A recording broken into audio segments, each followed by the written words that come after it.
Alright, let's do this thing, as they say. I'm just like monitoring the audio levels one last time before anything else. I'm thinking maybe I'll take off one headphone so I can manage my voice properly. I think like, let me just get out of the loading screen first and foremost. Hey, how's it going? I don't know why I've gotten this habit of talking to you guys while in the loading screen. I feel like that kind of jump scares you in a way. Either that or it just kind of interrupts the nice vibes of the what's it called? The loading screen music. And I apologize in advance if that is the case. But hey, how's it going? Knock knock, it's the Yakuza. It's me, it's Puente. It has been one weekend.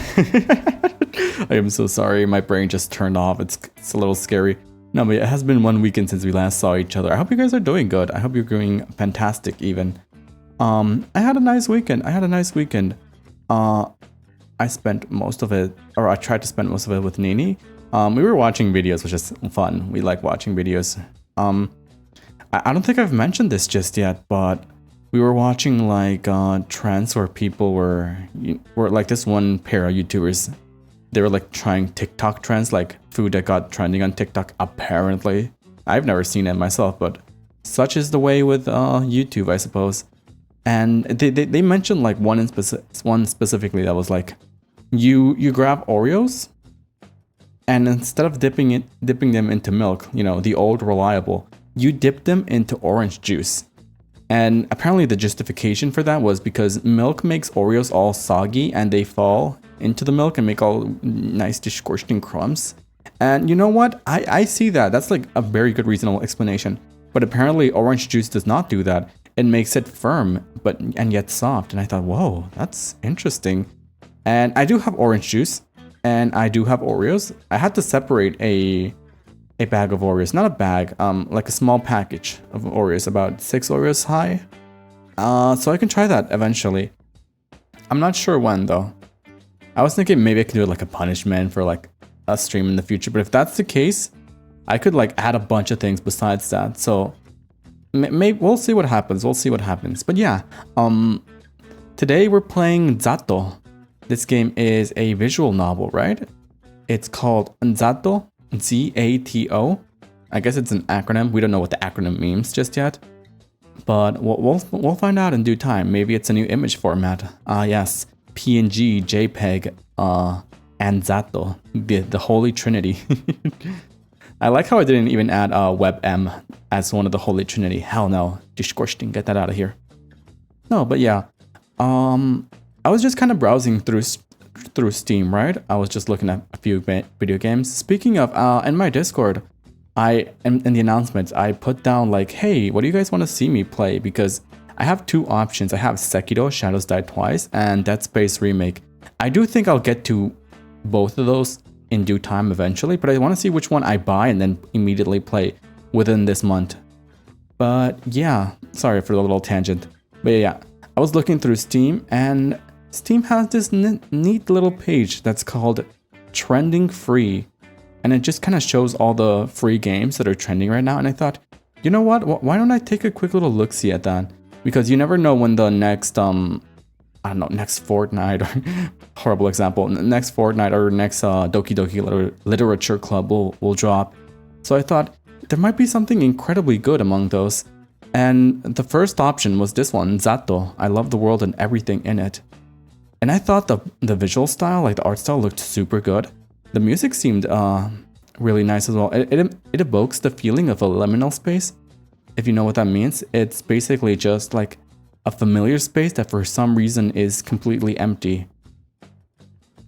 And it evokes a strange feeling of caution, I think would be the word I would describe it with. But yeah, I thought it looked really interesting, this Z.A.T.O game. And you know what was funny? I was looking at the reviews because I'm a review enjoyer. I like to see what other people think before I make a decision. And people were going around like, this game has changed my life. This game has given me a new vision on life that I have never seen before. This beautiful masterpiece of a game is one that I will only experience once. And then you would see like the title of his name, and it's like Thigh Slapper 32. Now, See, that's the thing, right? If you read a visual, if you want to play a visual novel and like the reviews are, you know, Library Person 22 or Whispers of the Wind 49, like something like that, where it's like you can tell by their username that they are very into reading and visual novels in general. You'll know what to expect in the sense that yeah, it's gonna be good, but it's gonna be good. But if you get like people that are completely not into the genre and they're absolutely here saying that it changed their life, that's when you know you got a masterpiece on your hands. But yeah, I am hyping it up a lot. But who knows? Who knows? I'm going into this mostly blind. Like I've seen some of the artwork. It's not like I went into Google and typed out Z.A.T.O spoilers, give them to me, all the endings, nothing like that. I just read on the reviews and then like saw some pictures, but they're all completely out of context. So like, who's to say what it's about? The Steam game, sorry, the Steam page, it does say it's supposed to be like a horror game, like a psychological horror, but it didn't evoke that for me. But we'll see. In the same way that Clinical Trial didn't seem like a psychological horror until the very end, it might be something like that. But yeah, it's kind of like it's gonna be like the outlier of the week because it's gonna be, I guess, a comfy visual novel reading stream. Meanwhile, the rest of this streams this week are gonna be like Marvel Rivals or Repo, and then what's the other one? Resident Evil 5. Technically, like 2 of those are also horror, so it is within the theme of action and horror. I think I'm like absolutely marketing myself properly. Sure, why not? But yeah, I don't think I have much else to say. Oh, you know what? I'll share like a small story as I'm opening the game. I went to a family cookout on, what was it? Sunday? No, Saturday. Definitely Saturday. And it was neat. It was nice. We did stay until like 2-3 a.m. and that just completely destroyed my schedule, unfortunately. But it was nice. I had some meat, I had some sausage, I had some chicken. It was good. I talked a lot with my cousin, who is now a high schooler, and I think it's kind of funny because a part of me like still feels like a high schooler sometimes. I don't think that's like a very mature thing to say, but in the sense that it doesn't feel like it's been that long since I was in high school. But it certainly has. It's been over 5 years at this point that I graduated high school, give or take. And it's kind of surreal to think about. And now my high schooler cousin, he's telling me about, oh, these childhood games that made my childhood. They're forgotten. I want to be a YouTuber, stuff like that. It's like looking at myself in the mirror. Oh my god. No, but yeah, he talked about PS4 being his childhood. And I'm like, what the hell do you mean PS4 is your childhood? that came out like last year, didn't it? The PS4 came out last year. That's still like a new console. But no, he's entirely right. I think it's already been 10 years since the PS4 came out. I wouldn't call myself old, but it's certainly hitting me that things have been happening and I've been alive for a little bit. But yeah, that's my little reminder that I'm slightly old. I guess old age is kind of like however you perceive yourself, and I just say it for fun. I don't really believe it. Well, let me just go ahead and open the game now. Now you guys should be able to see something akin to a video game any second now. Perfect. It does have an opening, and I do wish for you guys to see it. So let's see if it triggers automatically, if I have to go to gallery or something.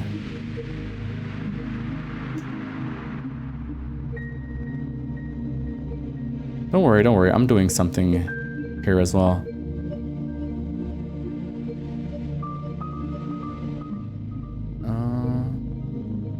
Like this? Does this work?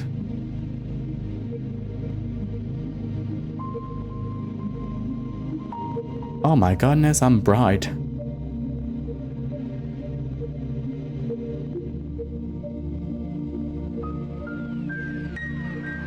Ah yes, beautiful. We'll stay more on the darker side today. How's about that? But if someone stops by, I'll like shine a flashlight on myself to make myself brighter. I'm not sure why my thingy's so small. I want to expand it. Oh no, not like that. I think it's supposed to be Alt. Oh, I see. It's because this one is way too small. I guess we'll stay like this, at least for a little bit, and that's fine. Perfect, perfect. Alright, it seems to me like it didn't do what I wanted it to do. So in that case, we'll just do that manually.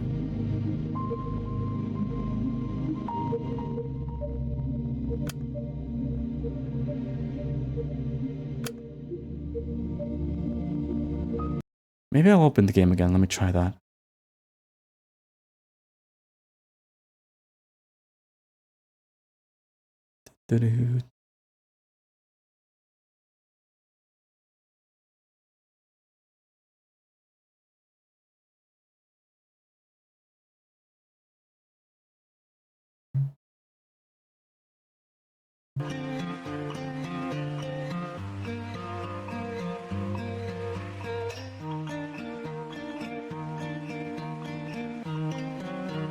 Yeah, this is in the opening I saw that really caught my eye.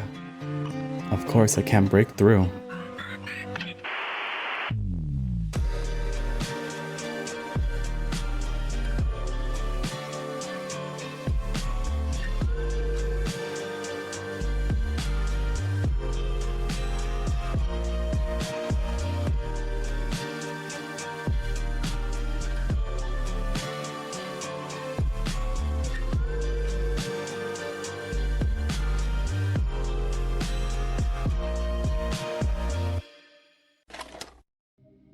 Oh. So yeah, this is Z.A.T.O. I love the world and everything in it. You may be wondering what the acronym stands for. And I'm here to tell you that I also don't know. So we'll find out together. How's about that? The game may be a little on the louder side. I'll try my best to speak up. Or I could always just like reduce the music just a little bit. Just a sweet amount. Like that. And yeah, let's get started. See what this one's about.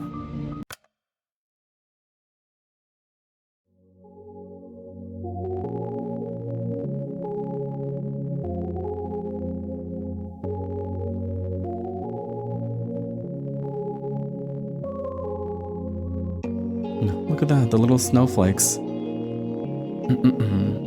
Did you know that our sun is a very unusual star? To start with, it's a yellow dwarf. Those constitute for just 7 to 10% of all stars in the universe. It's an outlier even among those. Most yellow dwarfs are primarily covered with dark spots. The sun isn't. The majority of its surface is bright. In fact, it has 3 times the number of light spots than it does dark spots. Sure, its overall brightness index is nothing special. You could even call it underwhelming compared to other stars of its type. But even so, it works harder than most to shine as bright as it can. And I find that really cute.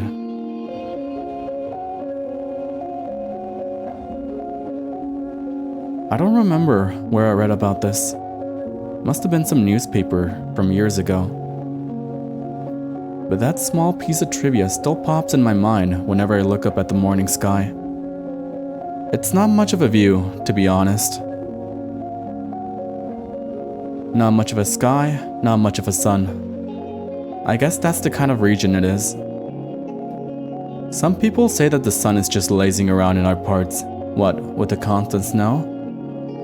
But people that go around saying that, well, they clearly haven't read that newspaper. Yeah, the sun's working real hard, come on now. The more I thought about things like that, and the more I learned, the more I realized how incredible everything is. I'm not just saying that to mean amazing. I mean improbable. You can't deny the world is full of great coincidences. It's to the point where I've begun to ask myself how much of it can we attribute to pure chance. The universe was so kind as to give us both a star and a planet with the perfect conditions for sentient life. Just the slightest fluctuation in the composition of our atmosphere, the size of the globe, or the distance between Earth and the Sun, and none of us, none of the beauty surrounding us would exist. Some would call it a miracle. A true miracle. And of course, that's a lovely way to put it.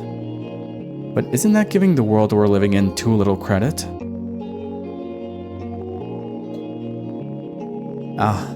But it's not that I subscribe to our anthropic principle or anything. I'm not so arrogant as to believe the universe exists just for our sake. Or rather, I'm not so sure it exists solely to be observed. When a baby is born, it's not preoccupied with how it is perceived. That conscious need emerges later, as the child develops self-awareness. Until that point, its curiosity is aimed at its surroundings. So if anything, it's the opposite of what the anthropic principle entails. We're social creatures, so the need to be observed makes sense for our survival. But to say the universe itself shares that priority, it just doesn't make sense to me.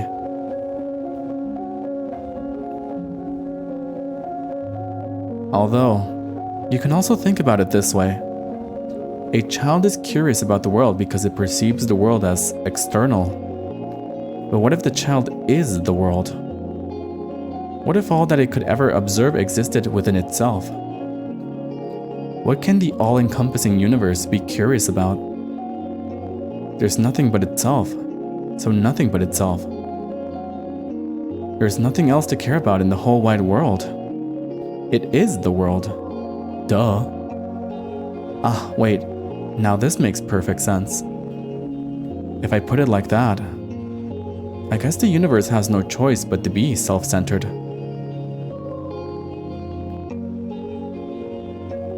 Even if this wasn't the case when it was born, what if the universe developed a desire to be perceived by others as it matured? The same way that a child would. And what do we do when we want others to perceive us a certain way? We try to mold ourselves accordingly. I think I get it now. The universe gradually felt the desire to be seen. It wanted to be admired, loved, and observed, because there's nothing more a world can do but to observe itself. It's the best and only pastime there is, as far as the world is concerned. And if observation is good, more observation is even better. Of course, an endless universe can observe itself endlessly. You can say that its observation value equals infinity. That value may seem absolute, but it isn't really, not in mathematics. Infinity plus 1 exists. It's a value that the universe could never reach as a singular, albeit infinite observer. So it had to create new, finite observers to add to its infinity. It needed to create sentient life. Sentient life is the plus 1.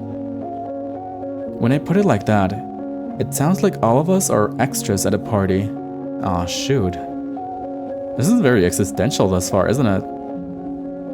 This is like the kind of talk you have with someone while you're both like laying down on the roof, looking at the stars. Now, isn't that fun? This vast, mighty universe changed itself so meticulously to make new observers possible. It fine-tuned all of its systems so precisely, just to have us here. It worked so hard just to share its one joy with us worthless insects. Whoa now, I wouldn't call myself that. Or you guys, for that matter. Oh no, this can't be. That's cute. That's really cute. I should have expected this. I should have known the infinite universe would be infinitely cute. This world truly is wonderful. Music make you lose control. Let's go. Oh my god. Hey Suki, how's it going? Oh my god. Nice to meet you, Raiders. My name is Puente. I am a Yakuza VTuber who likes to play a lot of action and horror games. Right now we're doing the latter. We're playing a horror game called Z.A.T.O. I love the world and everything in it. It's supposed to be like psychological horror and existential. Let me give you a shout out. Everyone, please check out Zuki. She's a friend. I played Dead by Daylight with her, remember?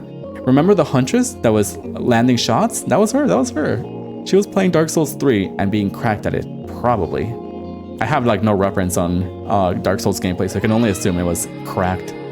Oh my god, Nix, hi! Thank you so much for the follow. Welcome to the family. But yes. I'm playing this. I suppose you could call it existential psychological horror. If you guys would like to hear that, you're more than welcome to. I was beat? Oh no. How many bosses did you take down, by the way? I think I was lurking when I did see you beat the one boss with like the massive snake in its hand. There's a snake in my boot. Did you tell him that? That would have worked. But yeah, if you have to raid and run, or if you need some rest, please do so. I completely understand. But if you want to stay around, you're more than welcome to. Only the first one? I have yet to get to the second. It's okay. I mean, that's still pretty good, right? It just means you're getting more experience. Nice. But yeah, let me just drink some water before I get back to reading.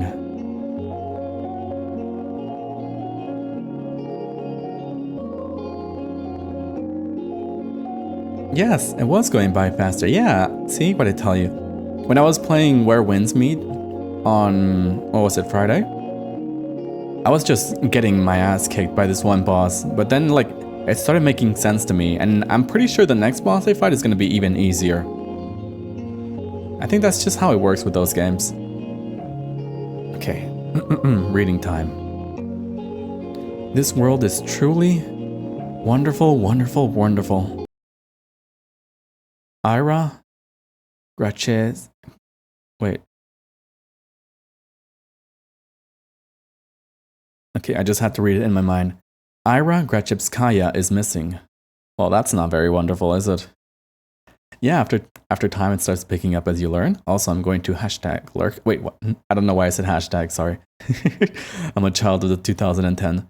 But I hope you have an amazing stream. Thank you so much. I hope you have a nice lurk, Suki. Okay. Ira Grachevskaya is missing. Huh? I look up from my desk. A low hum runs through the class. Grachevskaya? What? Seriously? She's just skipping. Nah, she ran off with that one guy. You saw? No, but come on, you know her. She's totally... Silence. The teacher taps her journal on the desk. Ira's parents filled the report yesterday night. They haven't seen her since she left for school. Another round of whispers. The teacher raises her voice. So if any of you have any information that might help in finding Ira, please report it to the teacher's office or the police after class. That is all. On to the lesson. A chair creaks in the back. Wait. You really expect us to just study like normal after hearing that? Honestly? Yeah? That's kind of... Maybe you should have added that in between the class, or like in the middle or at the end. Yeah, we're shocked, you know? We're worried sick. Seriously, our classmate's missing. Our friend, our Irochka. The room fills with repulsive giggles. Cut it out. Garen, sit back down. The teacher's voice sounds just as dry as it did when she broke the news. She turns towards the blackboard to write down the date. We all know the situation will probably resolve itself just fine. So let's not act dramatic. If you have anything valuable to say, I'll be happy to hear it in the office. She puts the chalk down and begins the lesson. It is December 19th. A bird flies past the window.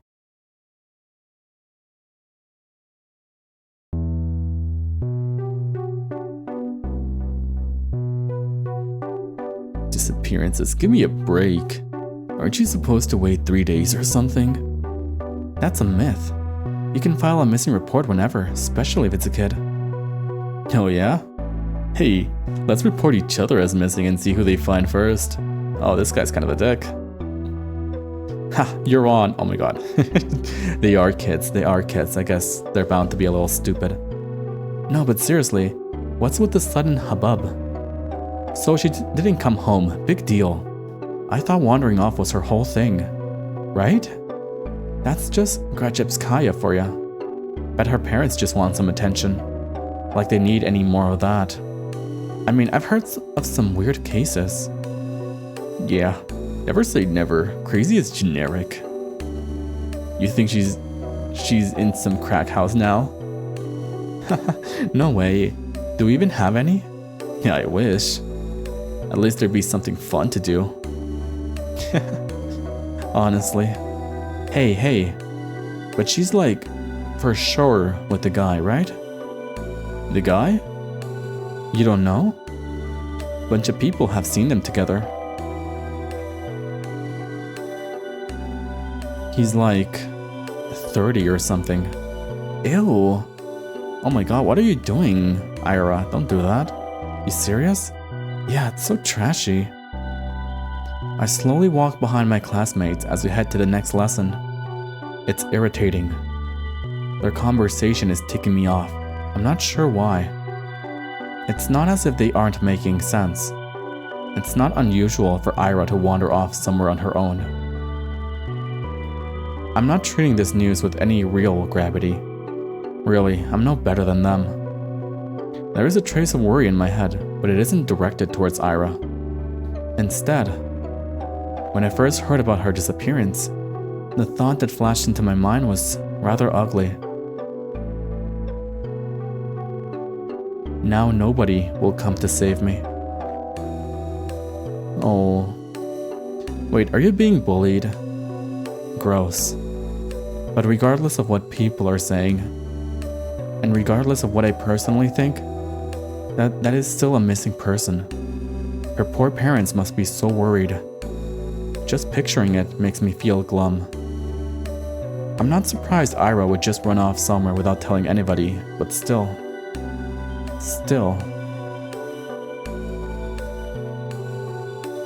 It's not like we've ever been friends. It would be stranger if I acted all torn up about it, right? She's just that kind of person. Always getting herself in trouble. Always hanging out in places she's not supposed to be at. They're right, this wouldn't be the first time Ira left for God knows where. But is it really true? The stuff they said about that older man? I've never seen or heard anything like that. Even though this whole time,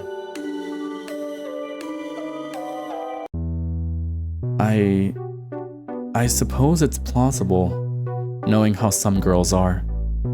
Even so, I'd never have thought Ira would be the type to be love-struck like that. Love-struck, huh? When I put it that way, then it's almost... Yeah, it's most definitely cute. Huh? This person has a weird way of associating the word cute. Ira and love. Forbidden love, too. Wow. I'd never have guessed. I never took that girl for a romantic. But she is a girl at the end of the day. And she does like those types of books. So perhaps she was planning to elope all along? They even went for like the thick text for it. Ugh, crap, it's all so complicated. I'm really torn on this, I really am. On one hand, it's super romantic. Such beautiful young love with no regard for what everyone thinks. It's so incredible. It's incredibly cute. But on the other hand, I'm really sad. It's selfish and it's dumb. But if Ira is really gone, it's like I've got nothing to hope for anymore. Hey, Shubina. Huh? You know anything about this? No? Why would I? Well, you two were pretty close, right? Their whole group chuckles. Smack him out of here. We weren't. No? No, not at all. Really? Really? Let me just make sure that's not... Am I allowed to say that?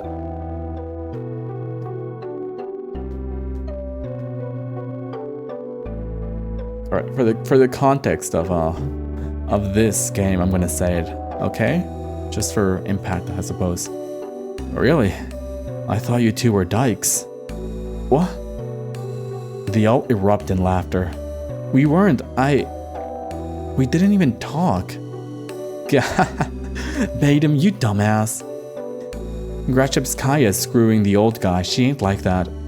I don't know. Some chicks swing both ways. You never know these days. I don't. It's... Look at her face. Chill out, Shabina. We're just kidding. Jeez. Why are you getting so scared anyways? You really a lesbo or something? I'm not. There's nothing to be ashamed of, even if you were or not. They just keep laughing. What can I even say to that? I mean, I think you would hit him with the I know you are, but what am I? That would be pretty solid. He seems really insecure. Master at rage baiting, but the second he gets rage baited, he's gonna lose his mind. He's going to flip, I'm sure of it. No matter what I do, they just keep laughing. If Ira came in through the door right now and heard what they were saying, all hell would break loose. I mean, she only disappeared a day ago. She's probably just coming late today. She doesn't even know there's a missing report. Maybe she has already left her lover's place. Maybe she's trudging through our snowy schoolyard as we speak. Maybe you should, interesting. No, she's already inside. Of course, delusion. She's already left her puffy wet jacket in the cloakroom, and now she's going down the corridor. She's gonna appear any second now. Up to the stairs to the left. That's right, she's coming. She's gonna storm in any minute now. Right, that's it. I hear her. I can hear her footsteps. She's coming. Ira's coming. Yippee. What's with that face? You look like you're holding in a shit. She's totally a lesbo. I'm not. I've never talked to her, I told you. The steps walk past the classroom. Now that they're closer, they don't sound like her at all. They never sounded like her in the first place. Well, maybe not with her, but like, in general? God, you're such a dick. Yeah, you don't have a boyfriend, right, Shabina? Why is that? Huh? I don't know. I just... Dude, look at her. Be real. Come on, don't say that. Come on, bro. Don't you have anything better to do? Like, seriously? Anything? Don't you have any TikToks to watch or something? What? You want to be her boyfriend? Hey, Shavina, want to go out with Igor? Oi. What? Come on, he's a great guy. Right, Igor? You treat her right. Piss off, man. I'm not doing this.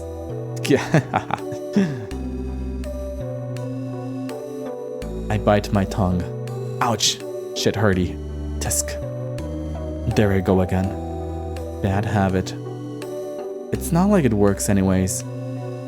So why do I keep doing it? I plop down at my desk and start mindlessly flipping through the textbook. I need to stop indulging fantasies like that. It just makes me feel stupid every time. If Ira came in through the door and beat them up right then and there, would it really help in my case? You never know. Maybe it does. They'd probably keep saying those same things behind her back and to my face. I guess it really would be for the worse. Yeah. I shouldn't have wished for that. If Ira saw that, it would just add fuel to the fire. So it's a good thing that she didn't interfere. It's a good thing. It's a really great thing.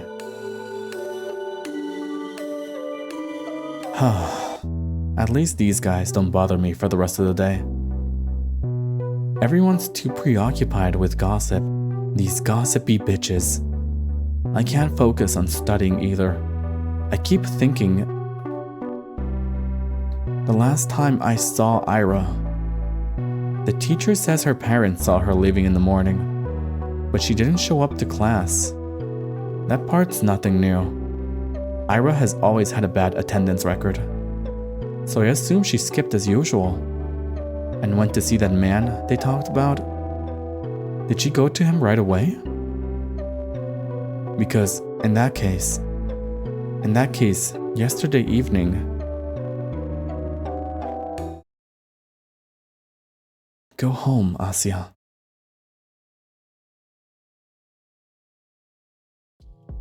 The teacher's office, was it? I'm kinda scared of going straight to the police, but I should probably report that.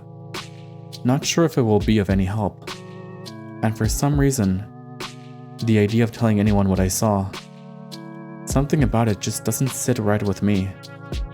But there's no logical reason for that. I need to get over myself. Sure, she's probably fine. I know that. Freaking everyone knows that. But if she's not, well, I'm gonna regret it big time. Oh, but it might also be tearing star-crossed lovers apart. If Ira really ran away to be with someone that she cares about so deeply, away from society's ridicule, would it really be right to ruin it? Yes. Yes, because she's in high school and he's 30 years old. It would be based to ruin it even. Crap. I have to admit, I'm also a little judgmental. I mean, it's really beautiful. I do believe that judging love like that is ugly, ugly, ugly, but whenever I start to consider it closely, I just can't brush off how much older that man is. I just can't. Ugh, I'm really no better than the rest. Wait, that's it. So that's why I don't want to tell anyone about what I saw. It must be the good in me screaming, don't ruin their good fortune. They're probably so happy together right now, it's none of your business. Gosh, yes, that must be it. That explains everything. Should I follow my heart then? Should I keep silent? It's not as if what I had seen will make a difference. It was kind of inconsequential. There's no point in telling anyone about it at all. It's not the kind of information that points to any particular location or culprit. Not that there is one. So let's keep silent and everyone will be happy. I'll be happy, the good irrational me will be happy, and the colder reasonable will be happy as well. Yuppers. Good job, Asya, you solved it. Good job, you solved the case. It sure is nice to have a clean conscience. Well, no need to loaf around here any longer. Guess I better head home. Counterpoint. What if, and bear with me here, what if Ira's actually missing? Despite all odds, there's always a possibility that she is in danger. If there's even the tiniest chance that my report will help in finding her, then that info is worth providing. And if she really did elope with her beloved, then my testimony won't change a thing. It's worthless at worst. That's true. If I carefully weigh the pros and cons, that off chance of Ira being in danger and my words being the key to saving her makes for a strong argument. Whoa. My words being the key to saving her. Wow, yeah. That would be amazing. And then I come and visit her in the hospital, and she wouldn't know how to thank me. She'd say I shouldn't have, and she'd say, I told you to leave me alone, dummy. But then I'd just shake my head and respond, it's nothing. I was just doing what I was supposed to. No, I gotta come up with something cooler. I'll need to think about that. Wait. Why is she in the hospital? She's having delusions. She's having a little bit of a delusion moment. Please bear with her. Do I hope Ira ends up in the hospital? Jeez, of course not. I don't need my friggin' testimony to save her. I hope my testimony is useless because she's already home. Or is calling home, telling her parents how happy she is with the love of her life. That's what I hope for. Ugh, I just keep having stupid thoughts today. At least I know what I should do now. I've made my decision. I'm going to the teacher's office. Where was it again? She's just gonna get lost. I doubt they expect anyone to come. I'll probably look kind of silly. Wouldn't be the first time. Well, who cares? Walking, walking, walking, tripping, tripping. Oh fuck. Down the staircase, to the right, down the hall. There, that's the teacher's office. Oh? A girl. I don't suppose this is a teacher.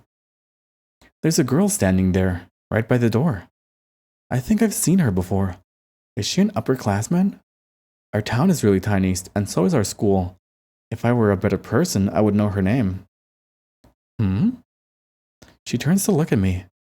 I'm not sure what she is expecting, so I nod a little. I'm nodding in approval.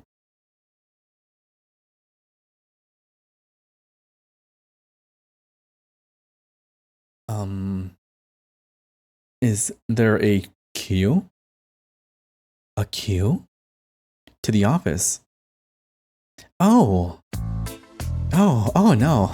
I'm just waiting for someone. Ah, okay. Hey. What? You're Asia, right? Yes. How do you know? That's kind of a loaded question. How do we know anything? I mean, it's not like we have lots of faces to remember here. You know me too, right? Oh, this is awkward. Sorry. Really? God, that's what I was talking about. It's not that I don't care to remember everyone's names. I just don't know where other people get them from. They say that in tiny cities like these, everyone knows each other. But that's just not true. We learn about the people outside of our immediate circle through gossip or common friends. But I haven't made any new ones since the day Tasia left. Oh, what is this name drop? Who's Tasia?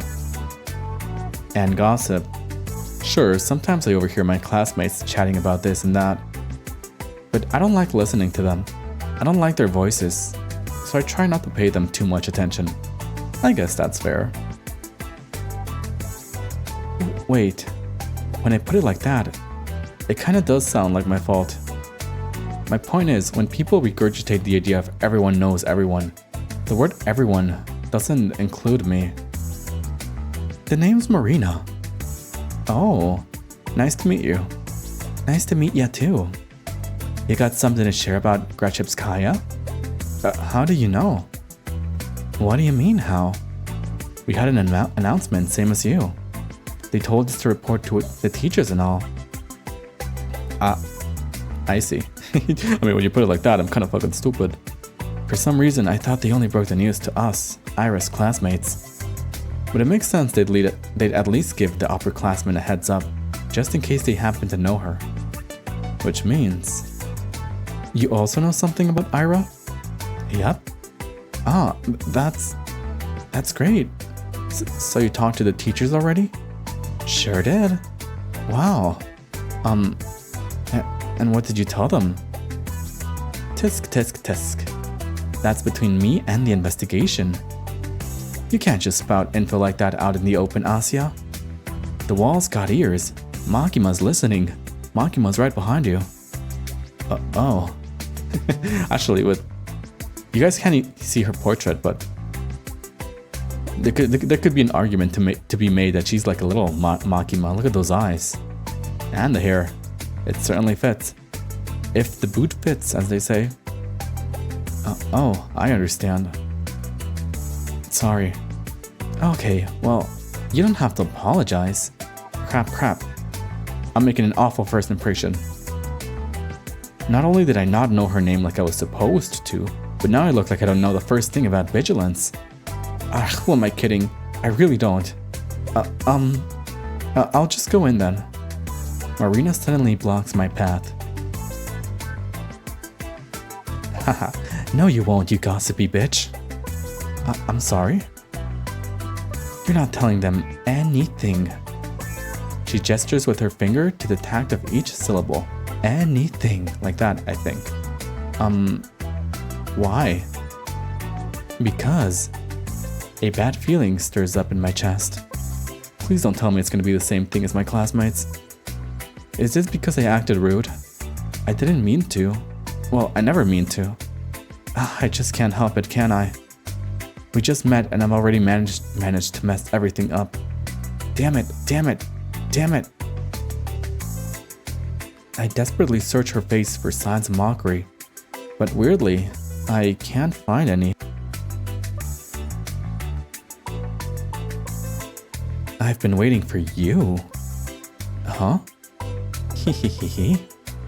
Surprised? Of course I am. No, wait. This has to be some stupid ruse. I'm going to believe this girl, and then she'll just laugh in my face about it. I'm serious. Ira told me about you. Really? Yeah. Oh gosh, they talked about me? What? Wow. I'm shocked Marina is being as friendly as she is, considering the kind of description Ira could give. Wait, does this mean she is a friend of Ira's? For some reason, I never thought about her having any, at least not at school. That was really presumptuous of me. I wonder what Ira is like when she's with friends. I know you saw her yesterday. I figured you want to report it, so I ran here as soon as classes ended.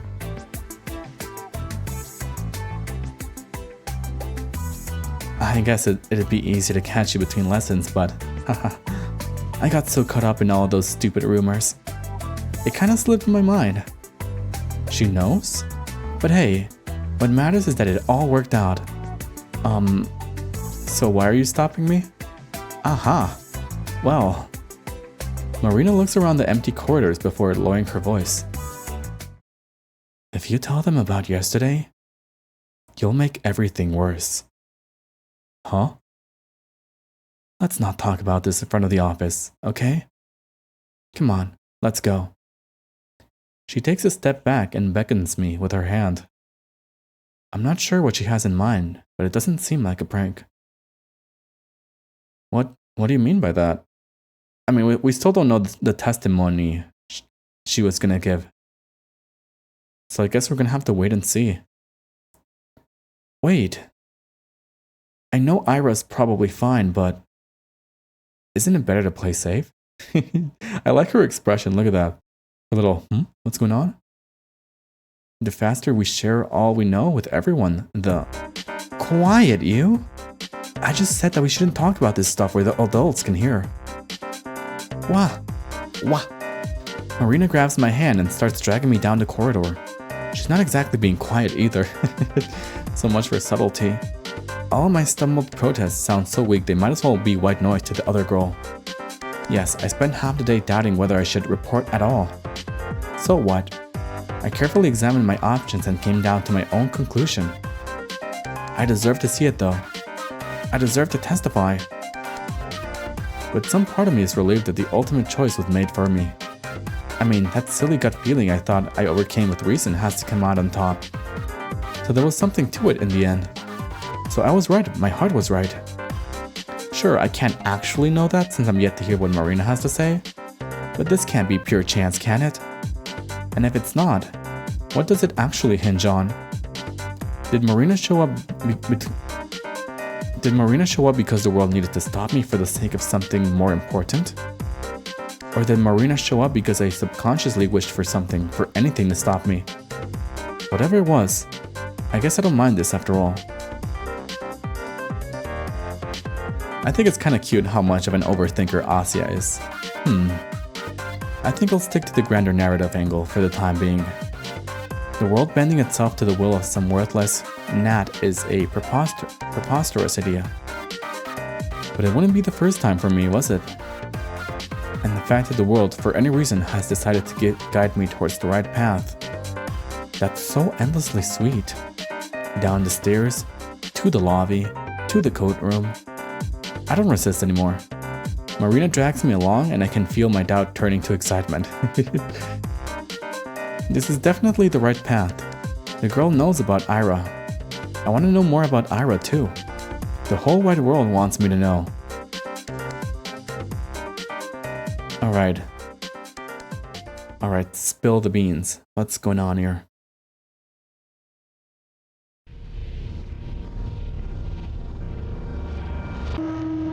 Z.A.T.O. I love the world and everything in it. Oh, nice. Episode 1, Ira. For some reason, I didn't think it was gonna do the title drop, but it did.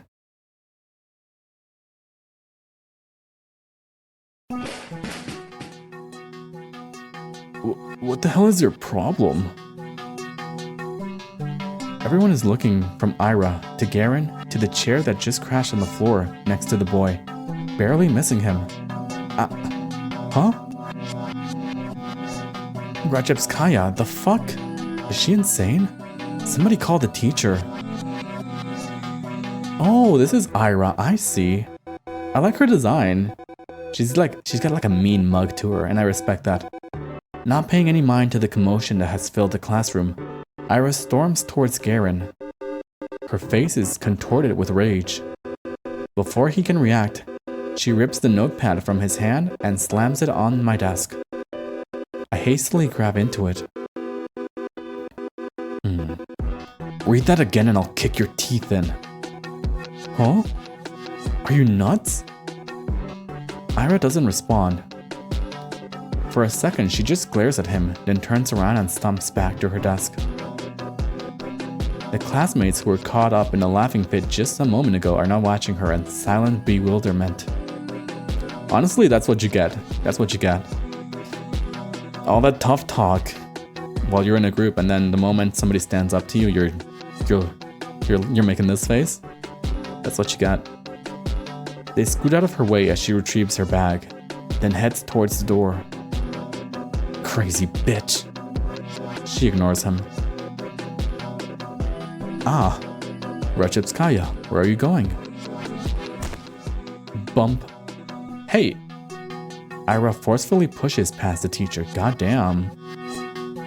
You. Rajepskaya. What do you think you're doing? Your parents will hear about this. Her threat falls on deaf ears. Well, everyone knew Rajepskaya.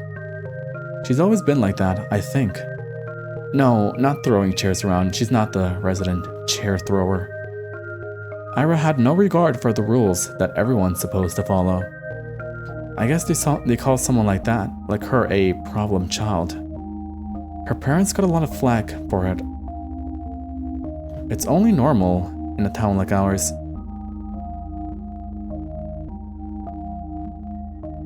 Now, not just because of its small size, but because of its, let's say, exclusivity.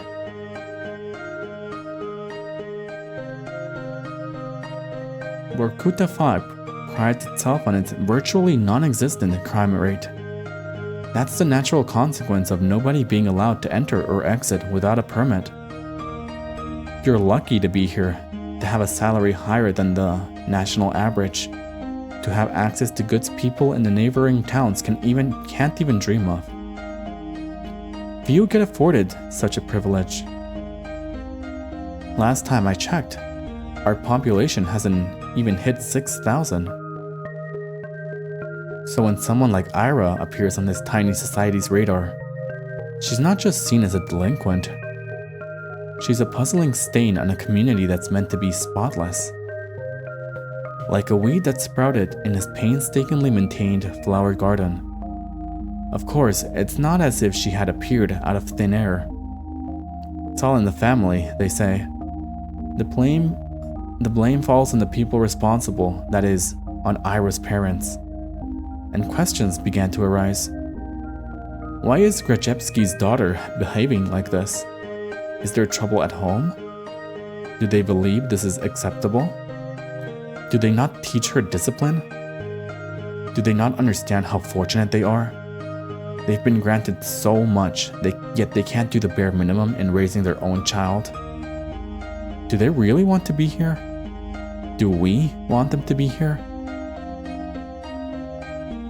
I've heard a lot of talks like that. I've heard more after Ira threw the chair at Garen. I didn't get why. Everyone was just having fun. And it was my fault for bringing the notebook anyway. I was hoping to write a little in the library once school was done, but my bag slipped and all of the contents scattered on the floor. Of course they would get curious about it. Of course they want to read the silly things I wrote. It's not a big deal. It's not like I've ever taken poetry or drawing very seriously. Those are just fun distractions, nothing more. If people laugh, well, what's it matter to me? I couldn't wrap my head around it. I couldn't, but I still wanted to thank Ira somehow.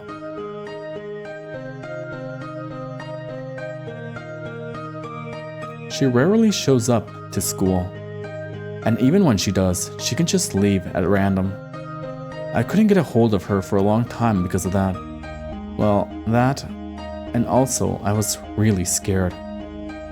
Ira has never as much as looked at me. Even when she lashed out at Garen, it was like I weren't even there. But 2 weeks after the incident, it finally happened. We crossed paths. I went to the bathroom during some lesson. I think it was math. I came in through the door. Oh shit. Wait, she smokes? Oh no. Oh, that's not nice. I hope that supposed lover isn't the one that's influencing her in that way. I guess she's like the textbook. What would you call it? I forget. Certainly not problem child, but like school thug? I guess school bad girl, something like that. This is actually one of the screenshots I saw on the Steam page. And for some reason at the time, I didn't think it was going to be like a school story. I didn't think it was going to be centered around school, but I guess it makes sense now. And there she was, blowing white smoke through the half-open window. I didn't even know she was at school. Oh, hi. Ira shot me a disinterested look. Hi. Hi. I awkwardly scuttled past her to one of the stalls. After closing the door, I realized I was so nervous I couldn't do any of my business. So I just sat there thinking about how I should approach her. It's not like I had some long conversation or formalities in mind. I just wanted to say thanks. In theory, it should have been easy.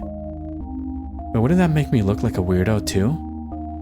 Assuming she did all of that for me, that would just make me look self-centered. I had no idea how much time had passed while I was in the stall. Maybe 5 minutes, maybe 20 seconds. But when I heard what sounded like her getting off her windowsill, I swung open the door. Wait! Huh? I froze up. She stood next to the window, bag in hand. The cold draft wafted through her hair. I had to say something.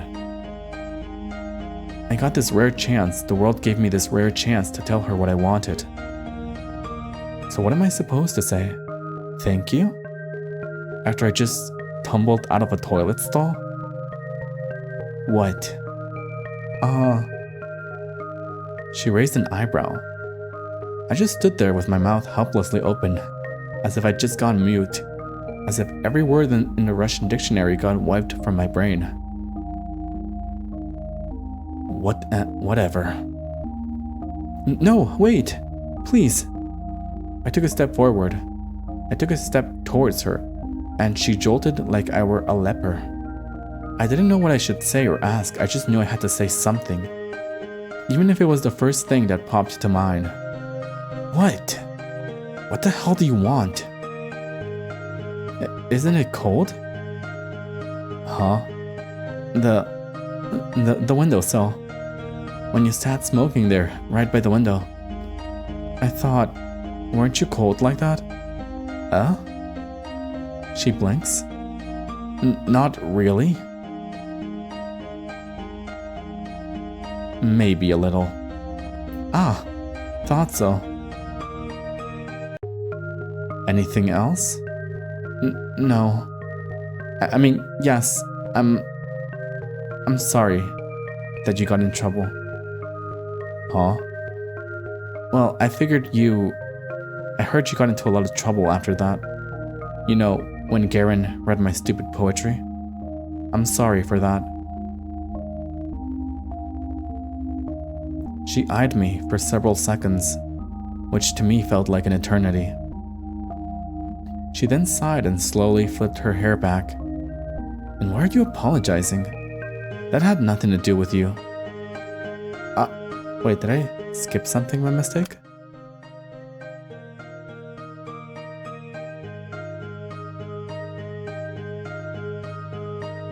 Doesn't seem like it. Well, I guess not. His voice was getting on my nerves. I see. I looked down at the tiled floor. I knew that was the case, of course. It's not like I was hoping Ira jumped in to defend my honor or anything of the sort. I wanted to thank her regardless of intent. But no matter how hard I thought and tried to word it, everything just came out sounding awkward or wrong. Why does this always happen? The soles of her boots squeaked against the floor. She spun around and walked towards the door, and this time, I made no attempt to stop her. Your poetry isn't stupid. Huh? Oh, take that. Oh, never mind. She closed the door. I thought she slapped her with a piece of poetry she made herself. How you like my haiku? Oh. I stood there, dumbfounded. Did she just say that? Did I hear it right? Your poetry isn't stupid. Does that mean she likes it? Ira likes my poetry? Ira Grechevskaya? The bell rang and snapped me out of my short-term stupor. I shook my head. Right, I need to get back to the classroom. I doubted Ira was going to be at the next lesson. I washed my hands from nothing in particular. I mean, that's always a good practice. It's hygienic. Weeks passed. My life didn't exactly change. I went to school the same way. I sat through the lessons, then went to the store, then to the library or for a walk, and then when it got dark, I headed home. Day after day. Huh? My notebook. I just left to get a snack from the cafeteria. Where did it go? Oh, I'm trying to think. What was his voice like? Oh, Shabina. We borrowed your homework for a second. You don't mind, right? It's fine. Thanks. By the way, is this supposed to be you? He lifts a scrap of paper up to me. Oh no. I forgot I left it in there. No. It's just a drawing. Yeah? You sure about that? It really looks like you if you were pretty. It's not me. Whatever you say. Sometimes my classmates... Wait, is there an ad right now? I do believe there is an ad. Let me just take a small break. Drink some water in the meantime.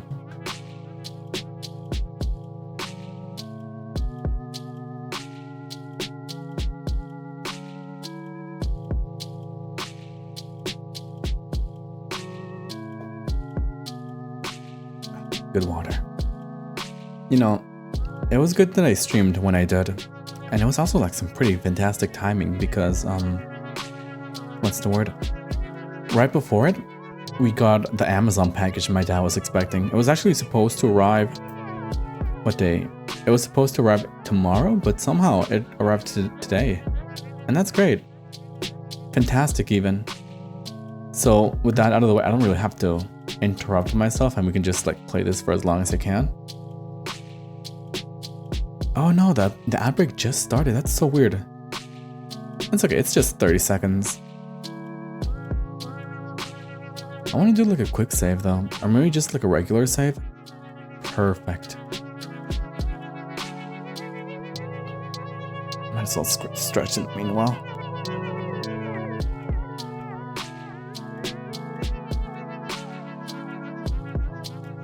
Oh, there you go. Lovely. Welcome back from ads. Assuming they worked as they're supposed to, you should be back from ads. So let's get to it. Sometimes my classmates joked around with me. Whenever that happened, my thoughts involuntarily drifted to Ira. She still attended classes, albeit irregularly. She always vanished during breaks. I don't know where to, and I wouldn't dare ask. Something told me she'd say, "None of your business," if I did. And she'd be right. But even so, I kept imagining those scenarios in my head. Not just when I was being laughed at. I started doing it when I was walking home from school or to the store, or just wandering the streets killing time. I kept thinking about how funny it would be if I bumped into Ira. I thought how interesting it would be if we talked. I even tried to stay out longer. I started to take new routes. It's embarrassing to think about it now, but Ira. She just walks past me in the corridor. Not even a nod, not even a look in my direction. I guess I don't exactly stand out in the crowd, but no, it's my fault for mumbling. I should have spoken louder, even though it took all my courage just to muster that much. Even though I definitely think she should have heard it. Hey, Batum? What? Remember when I gave you 50 kopecks? Can I have it back? Oh, is that money? Huh? 50 kopecks? When was that again? Last Friday? Jesus. You remember things like that? That really isn't that long, dude. Come on now. Can I have it back? Man, I don't even remember taking it. You sure you're not making this up? Maybe you gave it to someone else. No, it was you. Jeez. I don't freaking know. It's half a ruble, Shabina. Who gives a shit? Yeah, why do you care so much? Oh my god. What is his group of posses that he has? Just repeating everything he says. Yeah, why do you care so much? So petty.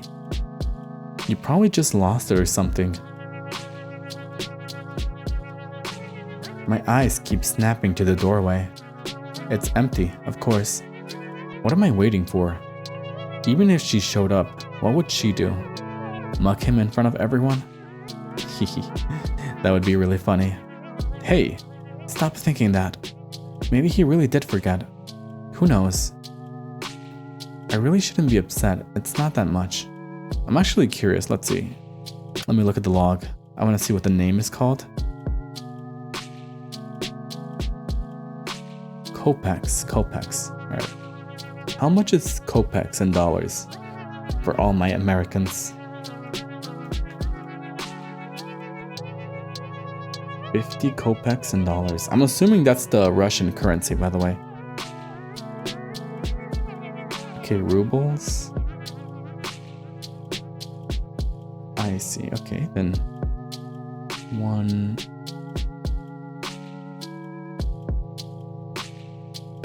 Bruh, I see. Okay, so for reference, a ruble, a Russian ruble, which is the currency in Russia, hence why it's called a Russian ruble. One Russian ruble equals 0.013 United States dollars. Now, the half of that, which would be 50 kopecks, is 0.0064. I mean, it's still money at the end of the day. And just in the same way he said, oh, it's only half a ruble that you gave away. It's also only half a ruble that you have to give back. It's really not that deep. But yeah, he's just not a great guy. You could go grocery shopping with that, but it's not the end of the world. I'm not exactly starving. Lately, I've been eating too much junk anyways. Yeah. Maybe if I eat less of this stuff, my skin will clear up. That'd be nice. Asya, you don't use makeup at all, right? No, I don't. We're not allowed to, though. What are you saying? They allowed it last year. Really? Nobody's gonna send you home for it, haha. Oh. That's good, I guess. These girls rarely talk to me. They're usually pretty nice, though. At least when they're not joking along with the guys. I think one of them likes Z.A.T.O. Ooh, gossip. She laughs a lot whenever he says anything to me. I see, that's a pretty clear giveaway. Other giveaway would be that she touches his shoulder while laughing. Oh, Z.A.T.O, you're so funny. Touches your shoulder. Bats eyelashes. I suppose we have very different senses of humor. But you never tried it before, yeah? Makeup? No, never. Seriously? You're like 15 already. 14. Same thing. You gotta learn to do it at some point. Especially with that... complexion. Well, I'm not really... Hey, how about we help you out? Huh? Yeah. Just some light makeup. You'll see what it's like. I don't know. Come on, it's gonna be fun. Yeah, you're gonna love it. Alright, but... Yay. Come here then. Yippee. Bonding time. I don't think people do unpleasant things on purpose. Nobody wakes up in the morning with the goal to make somebody feel bad. I really believe that. If someone is doing something hurtful, they don't fully understand it. So I shouldn't wish bad things on people who don't really know they're being mean. I shouldn't wish for Ira to appear and interrupt them, or to scream at them, or punish them, or anything. I can still hear everyone laughing as I run out to the corridor. I'm covering my face. I don't need any teachers seeing me like that. At least the toilet's close, so I can wash this mess off quickly. Aw. You poor thing. Bah. I should stop falling for these pranks, but... Bump. Sorry. I lift my face up without thinking. Oh no.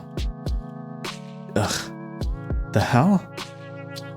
Ira jerks away from me. I can't blame her. I must look like an insane person. Yeah, I look awful. God, I can't handle her looking at me like that. I'm sorry. Huh? I run past her. Run. I just need to get to the restroom. I just need to wash it off. After about a month, reality had dawned on me. I kept telling myself that Ira's actions had nothing to do with me. She told me that much, and in no uncertain terms. She said that, and I kept repeating it again and again and again and again. But I didn't believe it. On some level, I still held onto the faint hope that Ira pitied me, that she cared about me for God knows what reason. No, really, what was the reason? Her lashing out at a classmate she found annoying, one who just so happened to make fun of me? Her not joining in? Her telling me she liked my writings? She didn't even say that much. She said they weren't stupid. Oi. 3 coins clink against my desk. 20, 20, 10. Hey, he's kind of redeeming himself in a way, right? So he remembered? There. Thanks for the unforgettable.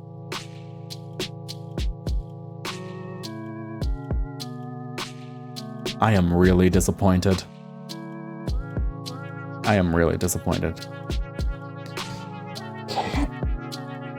There. Thanks for the unforgettable night. Everyone around erupts in snickers. Hey, you're a cheap deal. You free later? Very funny.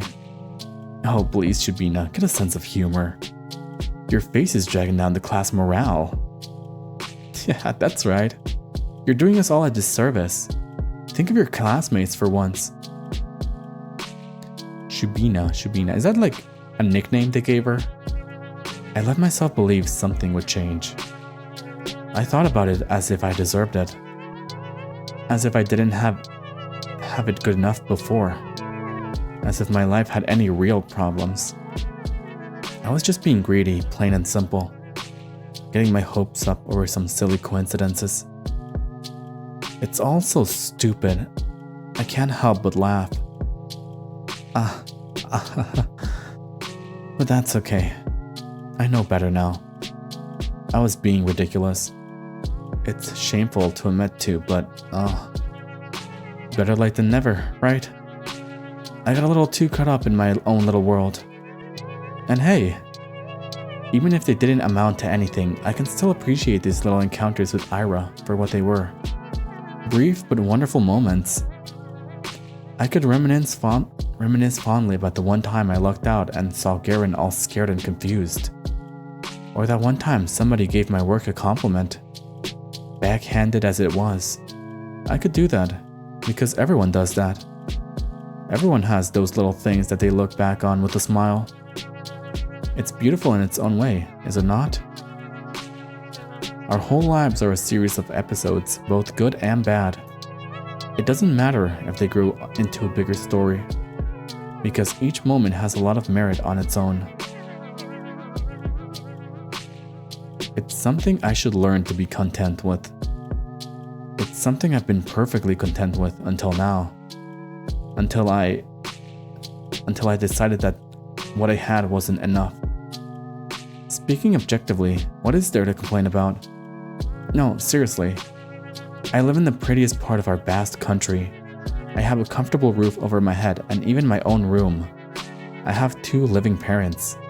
I have wonderful hobbies to enjoy, paper to write on, books to read, TV to watch. I buy myself treats almost every day after I'm done with school. I have good grades, and teachers tell me I have great potential. My classmates also recognize how studious I am. I help them with their studies when they ask me to. That's right. I've got classmates that I can always talk to. Guys I can laugh along with, even if their jokes don't always land. Even if my sense of humor isn't the best.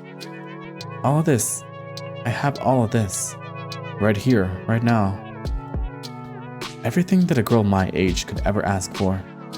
So why did I act as if that wasn't enough? Why the hell did— You idiot! What? Why the hell do you always go along with some bullshit? I'm so— Ira looks like she's going to slap me, but instead swings her boot against the snow hill. She then turns to me and starts roughly swiping clumps of snow stuck to my coat. My whole body feels slightly numb. When I start to speak, my voice comes out weaker than expected. Ira, how did you know I was here? Doesn't matter. I heard that asshole Garen giggling about it. Can you stand? Yeah. I clumsily get up. My limbs feel rigid. I know you shouldn't sit on concrete when it's cold. I wouldn't normally, but there was nowhere else to sit near the school's back entrance and my legs were starting to get tired. I half-heartedly shake the snow off my skirt and tights. The flakes fall gently on the ground below. I look at Ira. Her face is— Huh? The word concern flashed in my head, but I've already learned I'm no good at judgments like that. I shouldn't be presumptuous, it's a bad habit of mine. I shouldn't flatter myself. I shouldn't, but the question escapes before I manage to cut myself short. So why are you here? What do you mean, why? I told you Garen was bragging about slipping you that stupid letter. Oh my god. Did he do like a stupid confession thingy? No, that's not what I'm talking about. Well, this doesn't have anything to do with you. does it? As soon as I say that out loud, I realize I messed up. I really did. Now she's going to punch me. Ira's going to punch me for real. She's going to punch me and then never speak to me again. I don't even say sorry, I just brace myself for the oncoming blow. Physical, verbal, I don't care. I've earned it. No, not really. It doesn't concern me at all. It's just annoying. Is that so? Yeah. He pissed me off. And you pissed me off too. I don't freaking get you. You knew it wasn't real. There's no way you believe that, right? Right? I didn't believe it. I'm not that stupid. I looked down at the moist and crumpled letter I forgot I was still holding. It's the oldest trick in the book. A love letter prank? Really? Who would fall for that? I stare at that shriveled up piece of paper and something about its whole existence feels extremely sad to me. You want to burn it? Huh? I have matches. Oh, no thanks. It's wet anyway. I fold the letter and shove it into my pocket. It will get damp inside, but I don't care. I can't throw it away. A fake confession is still a confession in the end.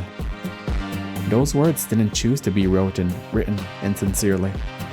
It's okay. Even if this whole thing isn't real. I met Ira today. Ira came. After all these weeks of praying, Ira came. Thank you. Huh? I smile at her. Even after I said I had come to terms with it, no. Right as I was saying it to you, to myself, to the world, I knew that I was lying. I couldn't throw away that last dumb scrap of hope I had. That small, involuntary thought that crept into my mind whenever I felt slightly lonelier than usual. Even if it took so long, she finally came. I didn't do anything, really. Flustered. Ira's flustered. Is she flustered? Really? Yeah. That's cute. That's just so cute. Huh? What's with you? Right. I'm grinning like an idiot. Sorry. I'm fine. Whatever. I'm going home. What? Already? Ira gives me a quick once-over. You... take care. Yeah. Okay. Bye-bye. We wave at each other and I watch her disappear behind the corner. I hesitate. Maybe I shouldn't. I feel like there's still so much I want to say to her. I don't know what or why, but I just know that it's a lot. I turn and walk a couple steps in the direction of my home. Hannah, how's it going? Thank you so much for the hydrate.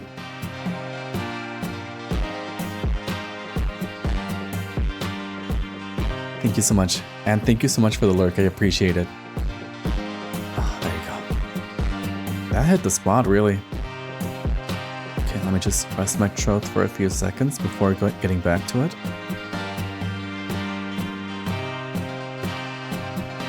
Okay, showtime. No. Changed my mind. I run back. Crap, my legs are still so stiff. I turn the same corner Ira passed not even a minute ago, and she's already gone. I sigh.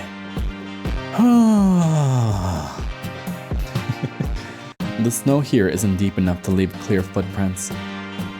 Not that I'd be desperate enough to follow. Why does she always leave in such a rush? It's just a little shy, is all.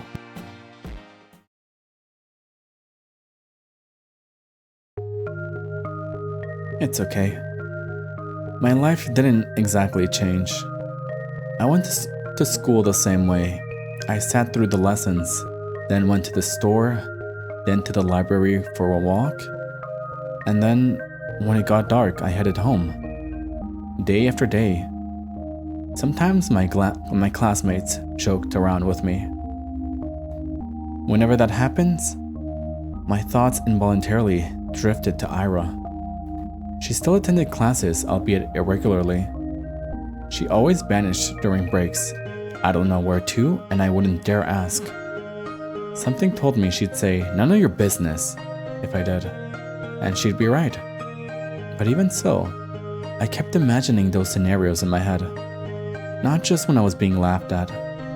I did it when I was walking home from school, or to the store, or just wandering the streets, killing time. I kept thinking about how funny it would be if I bumped into Ira. Oh, she yearns for Ira so much, it's kinda cute. I thought how interesting it would be if we talked. I even tried to stay out longer. I started to take new routes. And as naive as it was to behave that way, I kept doing it. Again and again. Walking and walking, praying and praying. Tisk. Do you assholes ever shut up? Huh? Ugh, this bitch. Nobody saw Ira enter the class. Everyone was too busy whistling and laughing. Ah. And she caught me in a really dumb pose. Well, that's on me. I wouldn't have chosen Dare if I knew she'd see me like that. Though, choosing truth when playing with these guys, I'm not sure what's worse. Oh well, She was playing truth or dare and they made her do like an inappropriate pose? Good thing she came and saved us. Thank you, Ira. Head pats for you. Oh well.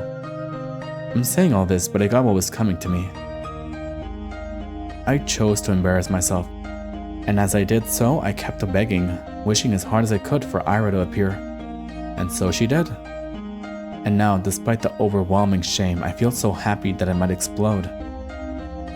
Ira walks to her desk, barely paying me a passing glance. Wait, aren't you gonna save us? All the boys skirt out of her way, only Garen doesn't. Move. Nah. What's the rush? Come play with us too. Huh? Dude, you serious? Come on. Have some fun for a change. Look, Shabina's having fun. Right, Shabina? Please don't look. Yes. No. It's okay, Asa. You can speak the truth in your heart. You don't have to lie. Look at that expression. She's quite sad, isn't she?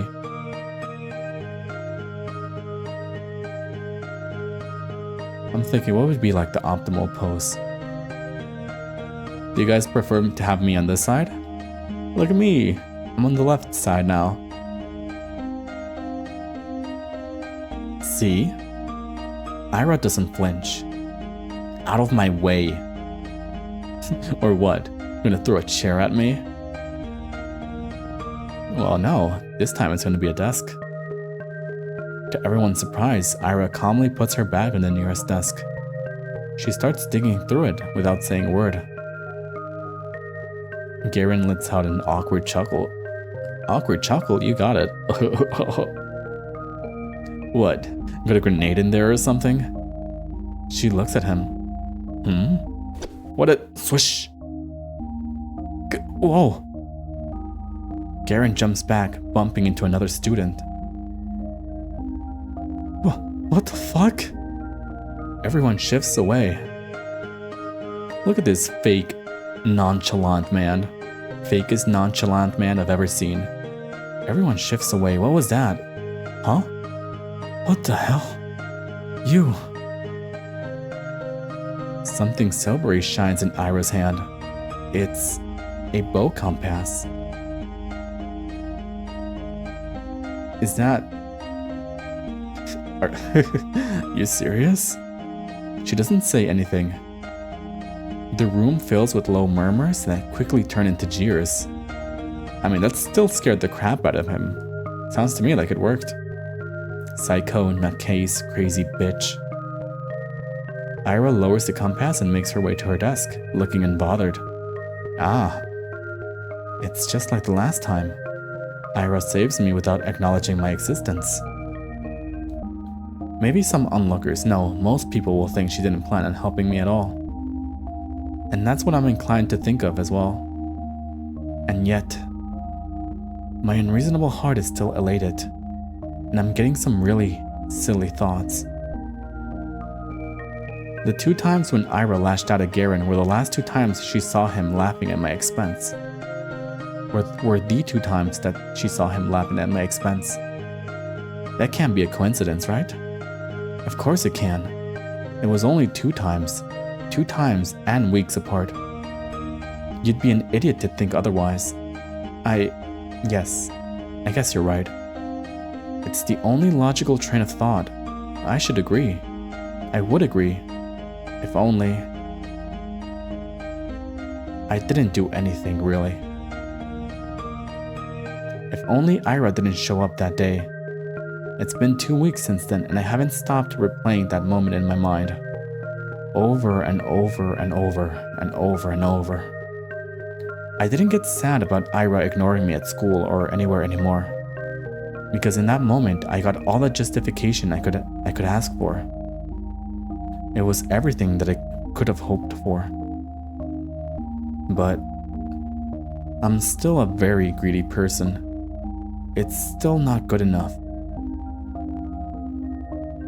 I still keep looking for her when I'm out.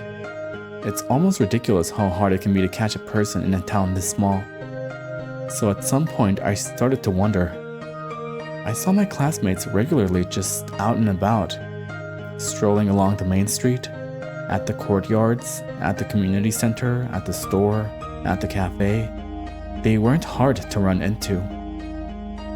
But it was as if Ira spent all of her free time at home, which could be the case, but didn't sound like something she would do.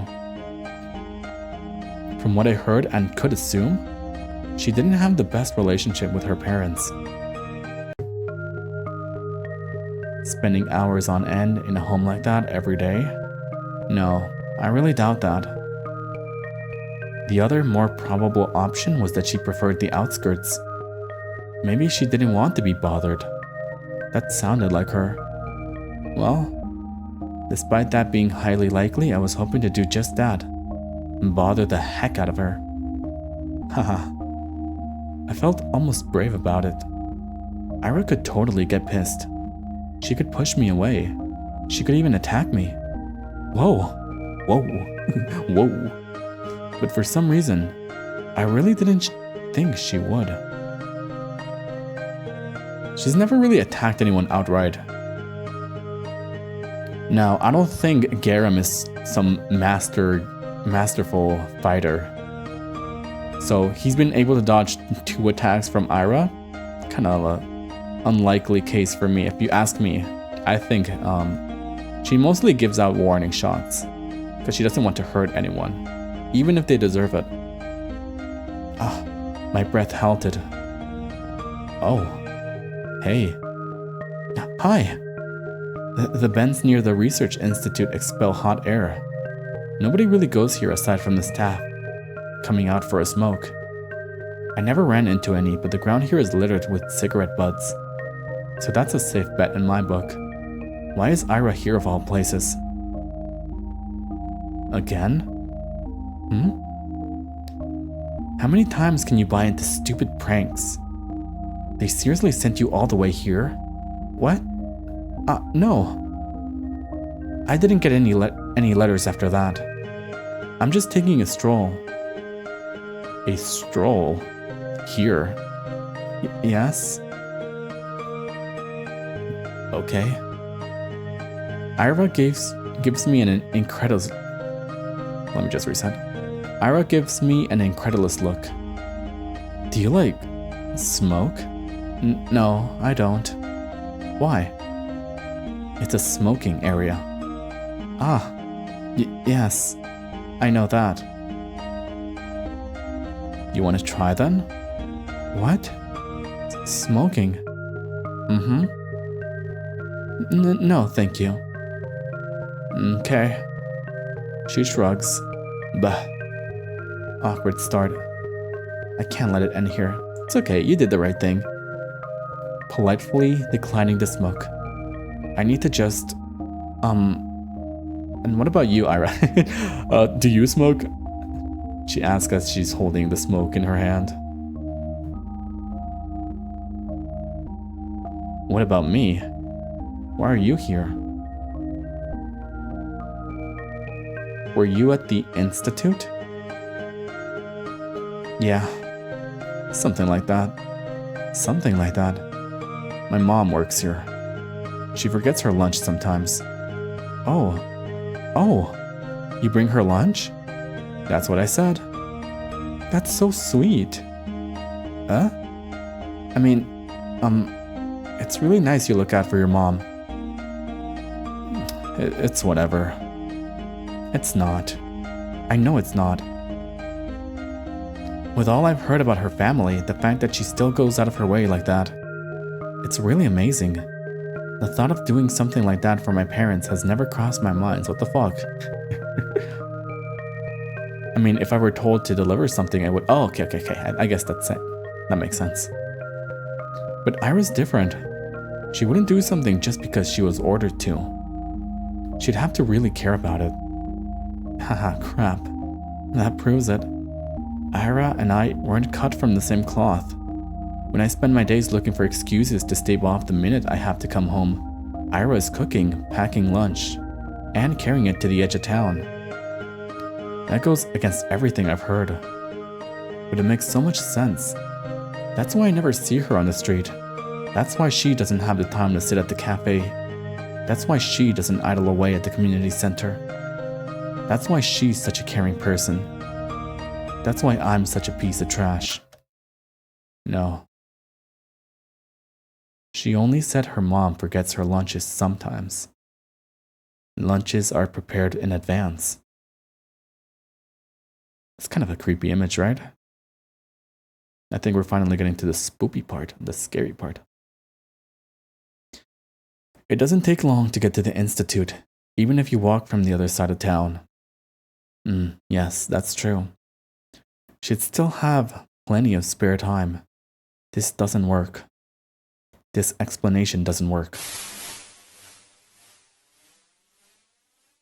What the fuck? Ira walks back into the building. What?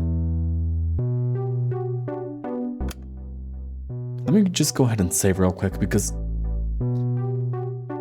it seemed like it was normal for a second and then it just kind of like cut everything off. What happened there?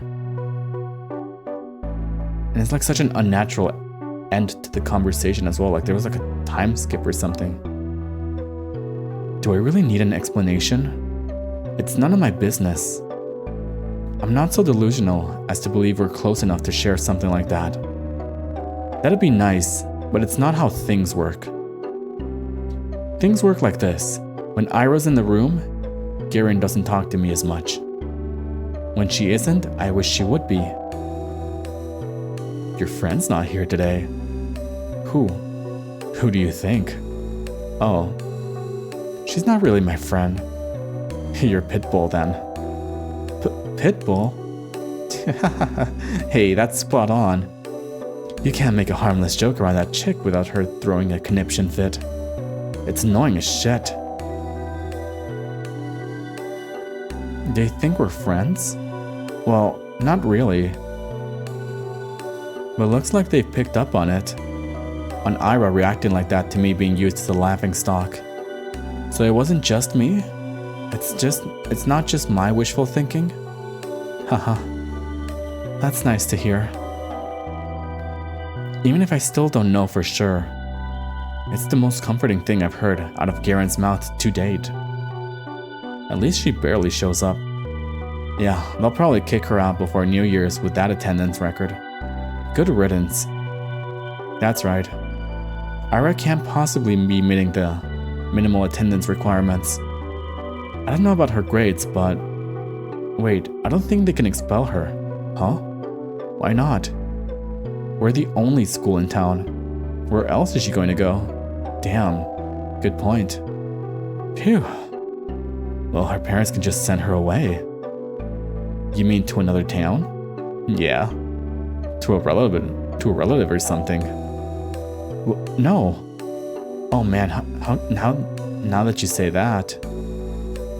Everyone, pretend to be surprised when that happens. No. No. I hate how they're right. I hate that I can see that happening.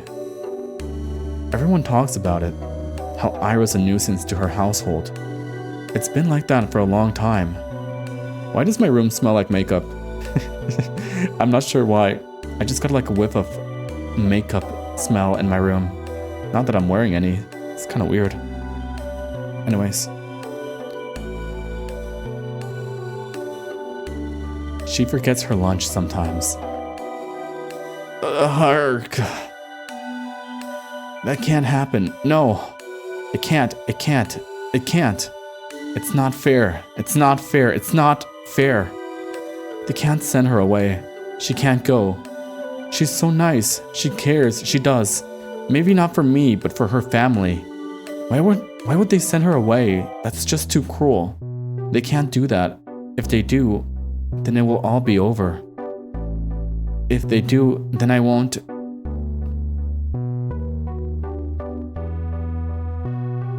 We just stared. We just started. I don't know what. I can't even call it talking.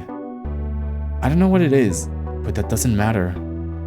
Even if she just tolerates me, even if she doesn't want anything to do with me, I don't care. This can't happen. This physically cannot happen. I raise my head and look out through the window. The snow is falling lightly on the yard. The dark pine branches sway under its weight.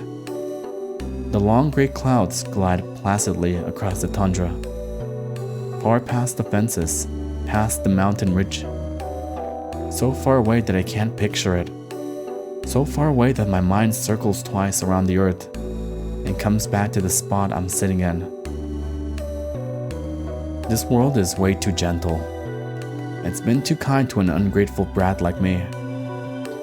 So if I've earned this world's good graces, why can't a person so much more deserving do the same? What does a person like that have to do? And is there anything that I can do? A bird flies past the window. Ira. Oh, there she is. Smoking again. What? I'm really using up all of my luck these days. Ira sits smoking in the girls' bathroom, just like she did when I first talked to her. Some snowflakes blow into the room and stick into her hair. It's gotten colder. Maybe you shouldn't sit so close. I know you don't like going to classes much, but you can really get kicked out like that. Is that why you came here? To tell me that? I know that. I'm not stupid. I don't think you are. Do you just really not care? Everyone says that you'll get sent away. That your parents will send you to live with a relative. Is that true? Probably, yeah. Of course it's true. I knew it was true when I asked the question. Maybe if you just cleaned up, if you stopped skipping now, then maybe you won't have to go. And if you're having a hard time with studies, I can help. We could go to a library or something, and then there's 1 month left. It's not gonna work. I get it. My voice is shaking. It's better if I keep staring at my shoes. It's okay. That's about what I expected. Of course I knew it's pointless to cram it at this point. It was just an excuse. A selfish ploy to get some scrap of Ira's time before she goes. I wonder, did I do the same thing when Tosia moved away? Oh, again with the Tosia. Who is this? I think I only saw like 4 illustrations. As in, there's only 4 characters, and we've already seen all 4 of them. I don't think we're gonna get a 5th one, but who knows? It's only been 3 years. But now that I think back to it, it's all so hazy. I was a very different person then, I'm sure. At least I probably didn't humiliate myself like this. Hey. Thanks. No, I didn't do anything. It was a dumb suggestion. It was nice of you. Haha. Nice. Right. She doesn't know. She thinks I'm doing this out of the kindness of my heart. It's just not fair. She really is too good of a person. Are you not going to the toilet? Oh, actually, since you're here, have you seen anyone hiding a diary nearby? Diary? Yes. You know the one we use for classes? Maybe you've seen something like that lying around. Ira's expression darkens. Don't worry. We were just playing a game. I guess the guys got a little carried away. I've checked the whole class and the corridors. It's probably somewhere really obvious, but I'm just not good at that kind of stuff. When I hid Igor's pencil case, they found it right away. She throws the cigarette butt out the window and hops off the windowsill. Without saying a word, Ira storms past me, but I grab onto the edge of her dress just as she's about to leave. Wait! I said it's fine. We were playing a game. Really. Please. Don't get into more trouble because of me. I wasn't going to. Huh? I have an idea where it is. It was Garen, right? No, Shurikop. Same difference. She walks out to the corridor. I tag behind. I'm not sure what place Ira has in mind, but it becomes immediately clear when she makes a sharp turn to the right. Wait, serious? She swings open the door to the boys' restroom and loudly marches in. Gah! Gah! My pee-pee! Don't see it! Some poor guy tumbles out, almost colliding with me. Sorry. We're sorry. He turns and shakes his head at me in disbelief. I mean, what's there to say? I follow Ira to the bathroom. Ugh, the smell is so much worse than this one. I mean, that's typical. That's pretty typical. In schools, I suppose. I look around and see Ira's hand reaching above one of the stalls. There it is. My diary. Right by the tiny window at the top. Ira steps in the toilet bowl. Please be careful. It's fine. She grabs onto the flush tank, secured way above. Then, using it as an anchor, she reaches for the windowsill. Catch. Up. I clasp the diary in my hands. It's really been here all along. I look up at Ira, who is now awkwardly trying to get down. Wow, thank you. Yeah. Oh. What? Bam. Ira almost loses her balance, but jumps just in time. The bowl makes a loud clang as she hops off. Whoa. Are you okay? Yeah. Let's get out of here. You think it's broken?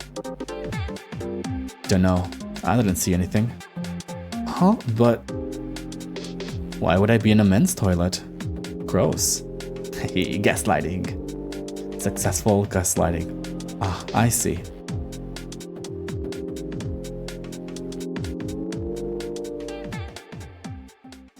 If anyone asks, we can say it was Garen. Thank you again. How did you know it would be in the boys' room? You think Shuruk would go into the ladies' room? No, I suspected they put it there. I just didn't have the courage to enter. You can't keep doing this. I know. I should have checked there from the start. Instead of running around the whole school like a... No. You can't keep going along with it. It was just a game. It wasn't. No, really. We were just playing around. Bullshit. You know damn well they're doing what they're doing. They're not your friends. I never said they were. Why don't you just tell them to piss off? For once in your life. I can't. You like being a victim that much? It won't get any better if you keep doing this. It'll only get worse. That's true. It's true. You give them a hand and they'll reach for the whole arm. It's not that bad. And I wouldn't. I can't. I can't just say something like that to them. I'm sorry. Why the hell not? Well, it wouldn't be right, and for the love of... It's not like I never tried it before, but when I say something, they just make fun of me, and nothing changes. So freaking what? Who cares what they say? Just don't bother with them. I'm not like you. I can't just do that. I can't act like I don't care when everybody's laughing. I can't look at people in the eye like that. And when I go along with it, at least they talk to me. And I know you're okay on your own, but So what's your plan? Huh? That's it? You're just gonna spend the next 3 years like that?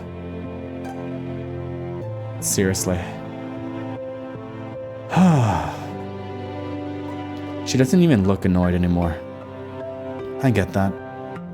I'm also disappointed in myself. Asya. Yes? You know I'm leaving soon. That's right. I understand what she is getting at. The unspoken rule Garen and his friends have been sticking to, holding themselves back when Ira's around. The real cowardly reason I'm so terrified of her going away. I don't know what to do. Why can't I stop? The hand she's been dealt with is much worse than mine. But here I am, whining and clinging to her like a leech. I should be the one helping. I should be the one telling Ira to get her act together. And yet, I can't think of a single thing to give her. Write me a poem. Huh? A poem? Why? No, she's blushing. Blush detected. What kind of question is that? 'Cause I like them. Oh, really? You like them? You liked my poems? Why else would I ask? Thank you very much. I mean, yes, of course. I'll write one. Do you want it to be about something, or maybe in a specific meter? I don't care. Anything. All right. I'll think of something then. I'll try. Yeah. You do that. Ira checks her wristwatch. Oh, look at that. Look at that. A little bit of girl romance for you guys. Well, actually, I don't know if it's gonna be girl romance. It'd be nice if it was girl romance, but if it's just a friendship, that's also good. I gotta go. See you around, I guess. Already? Yeah, alright. See you around. She waves her hand and leaves. Goodbye. I watch her walking down the empty corridor. Empty. I've really stayed in school for way too long. The shadows stretch along the hallway, tall and dark. My heart is pounding. I should get going too.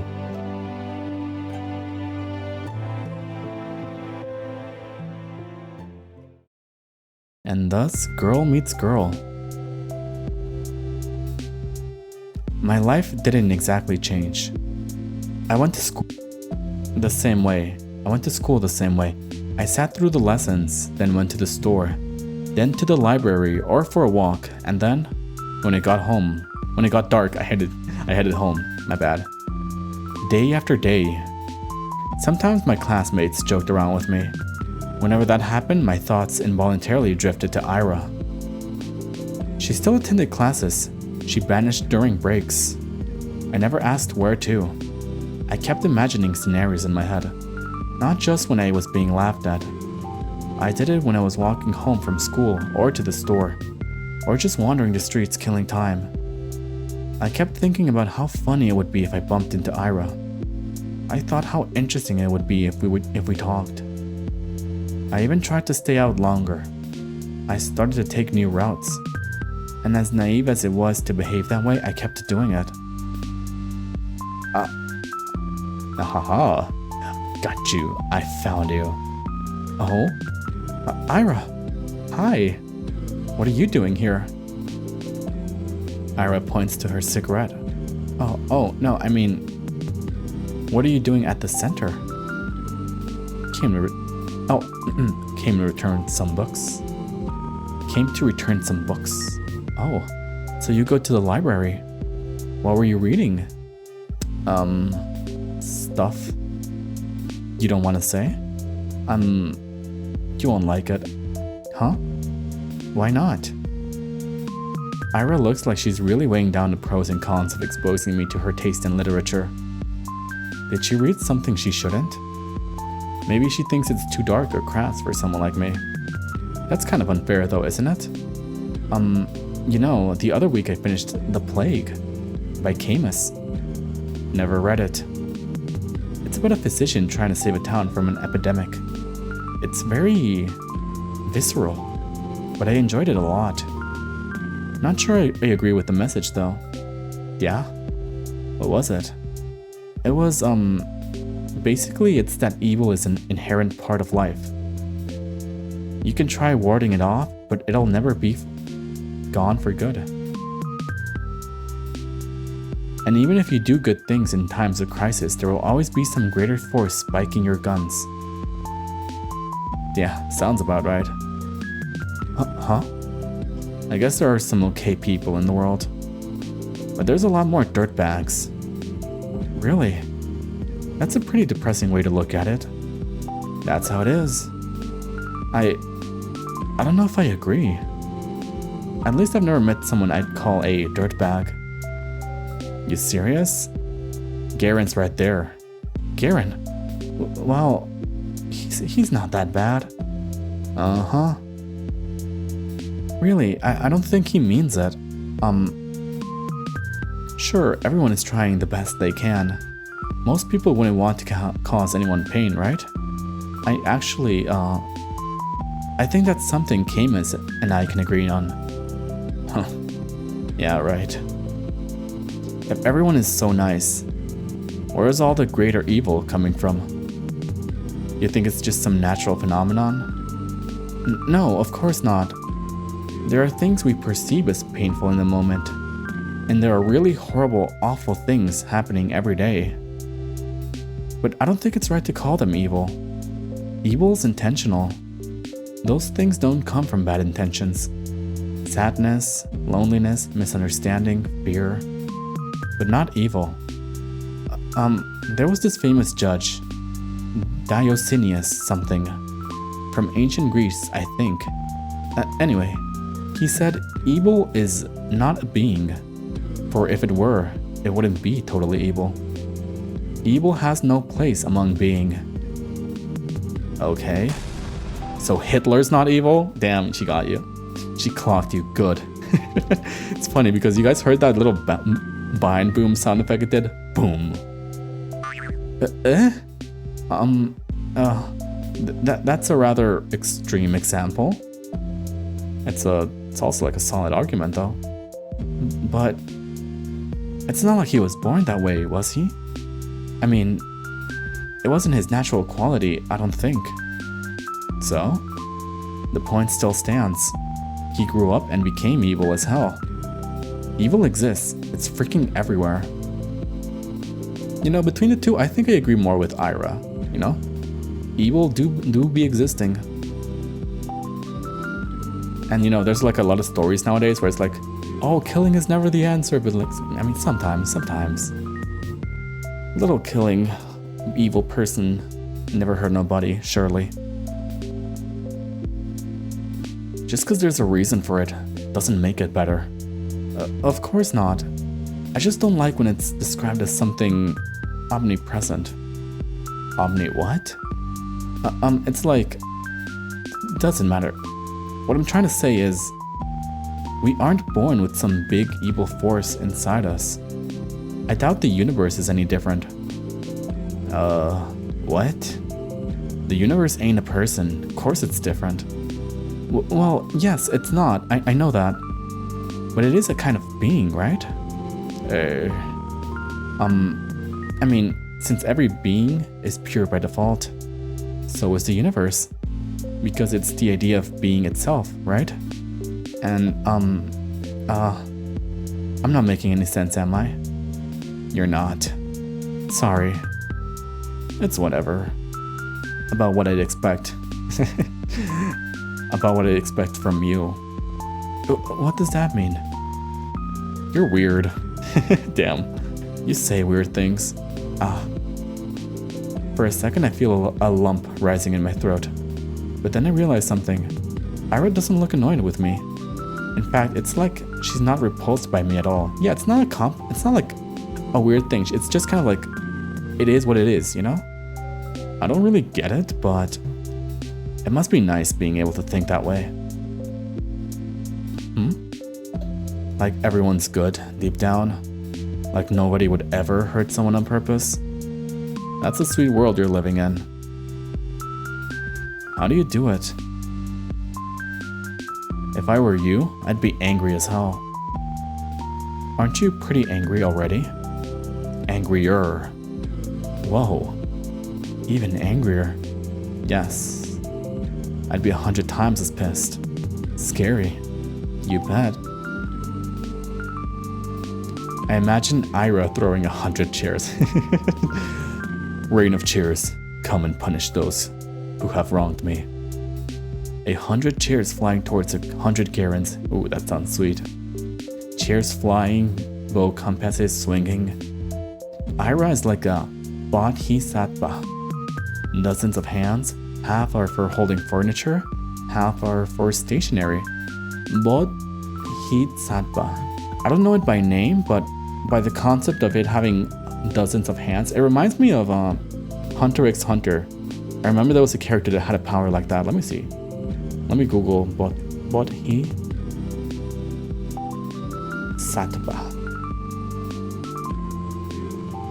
Oh yeah, that is exactly the same power as Z.A.T.O from Hunter x Hunter. That's nice.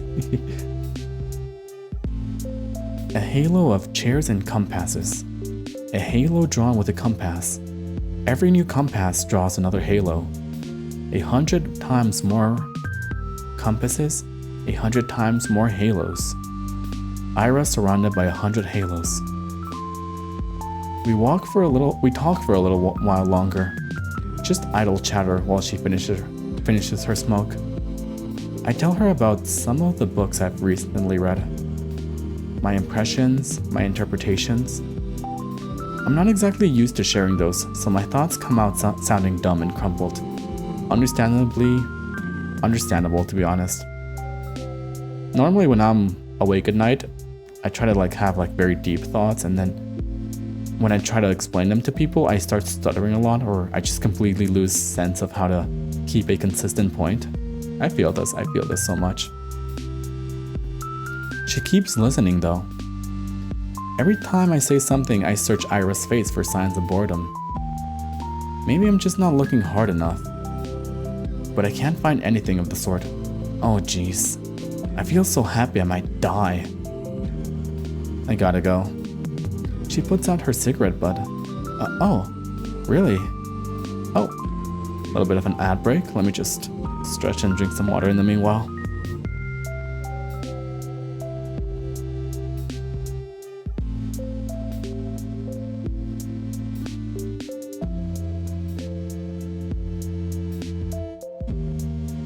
Okay. Oh, good stretch. I'm liking this so far.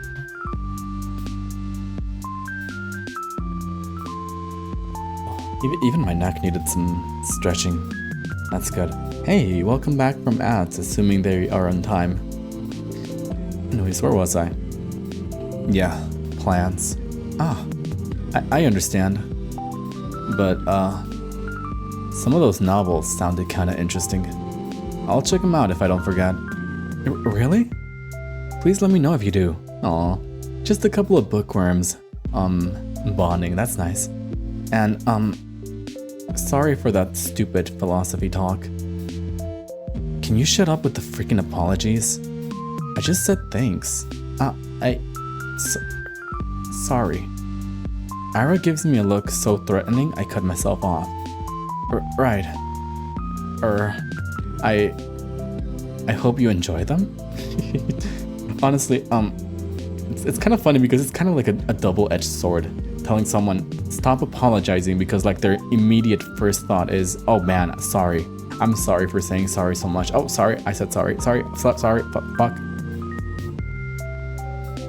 I think if that was me, I would probably just say, okay, you got it. You got it. Right, I hope you enjoy them. She nods in approval. Phew. Oh, and the books I read. They were, yes? Angelique. Huh? By Anne Golan. Angelique? The romance series? It's historical. It's not just lovey-dovey stuff, you know? I know. My mom really liked them. They seem wonderful. I never got to reading them, and I didn't really expect you to be into. They're fine. It's not like I'm a huge fan or anything. Baka. I had to. You're not? It's just that if you want to read something historical or whatever, they're alright. Okay. I'll remember that. Ira looks like she's about to say something else, but then turns on her heels and stomps away. See you. Yes, see you around. Ira disappears down the streets. There she goes again. My body leans against the frigid wall. My legs are weak. We talked. Ira and I really talked. I never would have guessed. It was even nicer than I imagined. And I had no idea. So she likes books like that, huh? Yeah, I mean, everyone likes a little romance every now and then. Ira likes novels like that. It's so wonderful. It's really, really wonderful. Every new thing I learn about her is more wonderful than the last. I need to meet with her again. I want to talk more. Maybe next time she'll tell me a little more about herself. It kind of feels like I hogged the entire conversation now that I think back to it. That was really self-centered of me. Next time I'll have to ask Ira more questions. I'll ask her more about the books she likes. Maybe we could talk about movies. I wonder what her favorites are. Does she also like romance films? That would be cute. I usually prefer detective films, but I really enjoy all kinds of movies. So if she wanted to watch something, maybe we could even go to the cinema, absolute cinema. That could be so much fun. It's been a long time since I've gone there.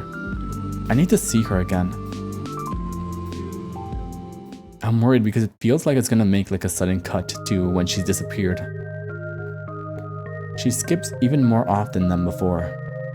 No point in keeping up with classes if you're getting expelled anyways.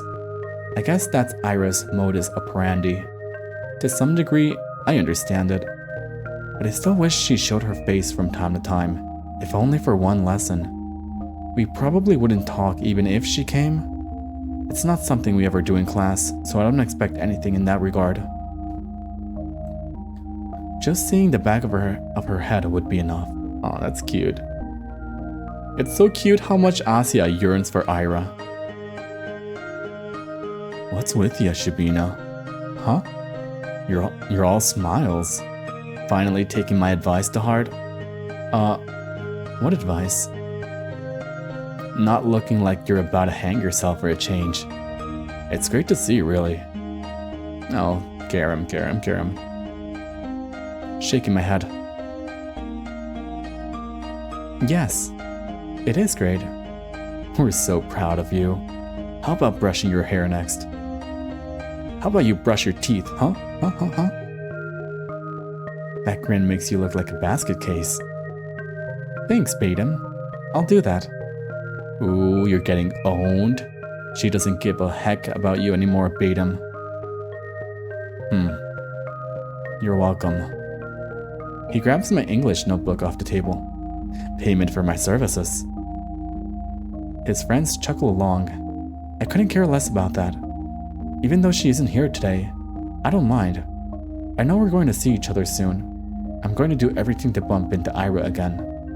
I'll walk the whole town up and down so that we can see each other. I'll scour every corner of this place to find her. Perhaps I'm being overly reliant on the universe's kindness. At the end of the day, even if I walk all the possible routes, there's no guarantee that I'll run into Ira. But I want to believe. No, I'm convinced the world is merciful. So if I try my hardest, maybe my efforts will be rewarded. Of course, it's an entitled way of thinking, but there's so little time left. Too little time. I need to make the most of it. I'll make as many memorable moments as I can while Ira's here. I'll make every encounter count. I'll fill this measly scrap of time with wonderful things. Ira! Hi! Oh, Jesus. It's you. She sighs with a mixture of relief and irritation. Ugh. I barely hold in a giggle. I'm so glad to see her. It worked, it really worked. I spotted Ira between the rows of garages on the edge of town. She really is just going anywhere she can. Not like she's dodging us inherently, but it's interesting. She was crouching down by the wooden wall, hugging a thermos with one hand and holding a cigarette in another. What are you doing here? What does it look like? Meditating? Wrong answer? Ira shakes her head and looks back at the ground. Huh. The rush of joy that had washed over me when I first noticed her began to dwindle. Now that I take a closer look, I don't think I've seen Ira curled up in this way before. Everything about her posture screams exhausted. But why out here? Are you okay? She mutters something. Huh? On me. What was that? I didn't quite catch it. If I take a tentative step towards her, but Ira's scowl stops me dead in my tracks. Huh? You spying on me now? No. I was just walking here. At a garage lot. Yes? She gives me a look of such contempt it sends a shiver down my spine. Why? I'm not lying. I mean, technically, I suppose we are lying in the sense that we are kind of stalking her. See, does it count as stalking if we have nothing to go off of? Just pure raw faith? I guess that's up to you to decide. I'm not lying, really. I always take these walks after school, and going the same route gets boring after time. So sometimes I go through here, or through the barracks, or a couple of times I even went to the helipad. You know, the one that's over there? As I speak, I see Ira's expression slowly change from disdain to confusion. Ugh, this isn't right. We talked so nicely just a few days prior. Why then? Did she hear something bad about me? From who? I don't think she'd believe a word of Garen's. I mean, I usually stroll along the main street. Or near the community center. But it'll get colder soon, you know? So, It's better to enjoy the outdoors while you can, right? I just keep speaking, hoping she'll stop being mad at me. I need to keep going. I need to keep talking because that's what I want to do with her. I wanted to talk, and so I have to because I can't waste this moment. We can recover from this. I can cheer her up, and we will clear everything up, and she won't think that I'm some creep. I just can't stand it. I can't bear having her glare at me in silence. And the views are really great here on the outskirts. The sky is bigger and you can see the way into the tundra, and I like sticking my tongue into the snow sometimes because it sticks. That's funny, isn't it, Ira? What I mean is, I didn't think you'd be here. That's a lie. Well, more of a half-truth. I hoped she'd be here like I hoped she'd be wherever I went. It's just that this isn't what I imagined at all. Not after our last meeting. Not after everything. She's just staring at me. For a moment, her eyes soften. But then she closes them as if just looking at me was wearing her out. She takes a drag and turns away from me. Goodbye. God. Can't I be alone for 5 minutes? I'm sorry. I wait for her to respond with something like, "Why are you apologizing again? Cut it out," or even just, "Whatever, it's fine." But she doesn't say anything. I'm sorry.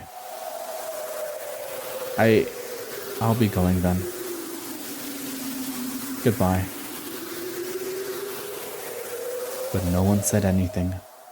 Silence. I walk away. That's not what was supposed to happen. Cold wind blows in my face. The mounds of snow on garage roofs look smooth and soft. When blizzard hits, they'll get completely buried. I'd like to have a snow hill form over here too. They look cozy. Actually, I wonder what Ira carries in her thermos. I guess tea would be the obvious answer, but what if she's one of those people that like to have some warm soup with them? Ooh, that sounds yummy. What about hot cocoa? If Russia really is a cold place, wouldn't hot cocoa be such a fire item, available 24/7? I think hot cocoa is available 24/7 wherever you go anyways, but it's probably more popular there, right? And coffee. Coffee's also hot. Actually, let me see. Does Russia have hot coffee? I want to Google this. I feel like this playthrough has been me Googling things, because now I'm a little curious about Russian culture. I see. Okay. For anyone who isn't from Russia, apparently there is hot cocoa in Russia. So, hot cocoa enjoyers rejoice, but also, yeah, tea seems to be more common, which I guess makes sense. I think Europe is all about tea.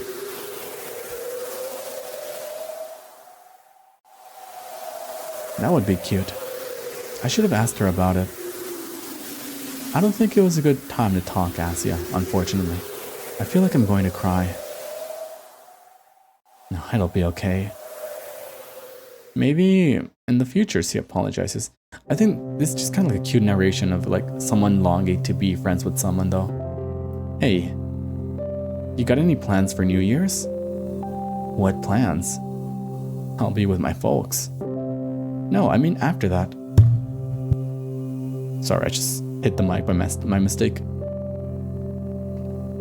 My sister is going to a party with other upperclassmen. Oh, you serious? Think we could sneak in? No way, I don't want to hang out with her. Man, come on. They're gonna have those older girls there too. Right? The ones from grade 10? Oh, I bet Mishina will be there. Like she talked to you. Hey, you don't know that I said we're not crashing anything. They won't let us in anyway.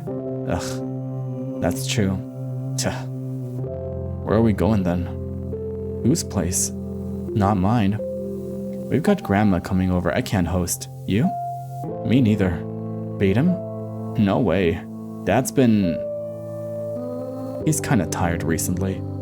Oh. Is that a little glimpse on some troubles in paradise, Bait him? Really? Yeah, it's whatever though. Work stuff, I guess. I hear ya. My mom's also out of it. All the adults are pretty stressed, huh? Figures. It's the end of the year. Right. It's almost New Year's. It's a shame, but I don't feel festive at all. I'll need to help Mom decorate the house. Should I remind her about that? It feels like all of us kind of forgot about the holidays. At least I did. Well, maybe I didn't really forget. The end of the year has been looming in the back of my mind, but not as a cause for celebration. All I could think about were the days counting down to the moment Ira would move away. Ira. She's absent again. I'm not surprised. I wish that I could clear things up with her. I'm not sure how, but I have to. Maybe I should apologize again. What for? Did I really do something so wrong? I guess I've been pretty annoying, but I don't know anymore. I need to think of something that could cheer her up next time we meet. Will more apologies really cut it? Hey, what about that poem? Didn't she ask for a poem long ago? Probably not. She'll just get more annoyed. Then maybe a small gift. That might be weird though. And I won't get any more allowance until next week. What could I even buy with this spare change? Maybe a little treat will do. A waffle? Would she like a waffle? Arg. What the hell? She's not a freaking dog. Why? Why does my mind always go to some weird place with her? Gah, I should just shut up. Focus on something else. It's just so different. It's just so difficult to do these days. Difficult. But I've got to try. Inhale. Exhale.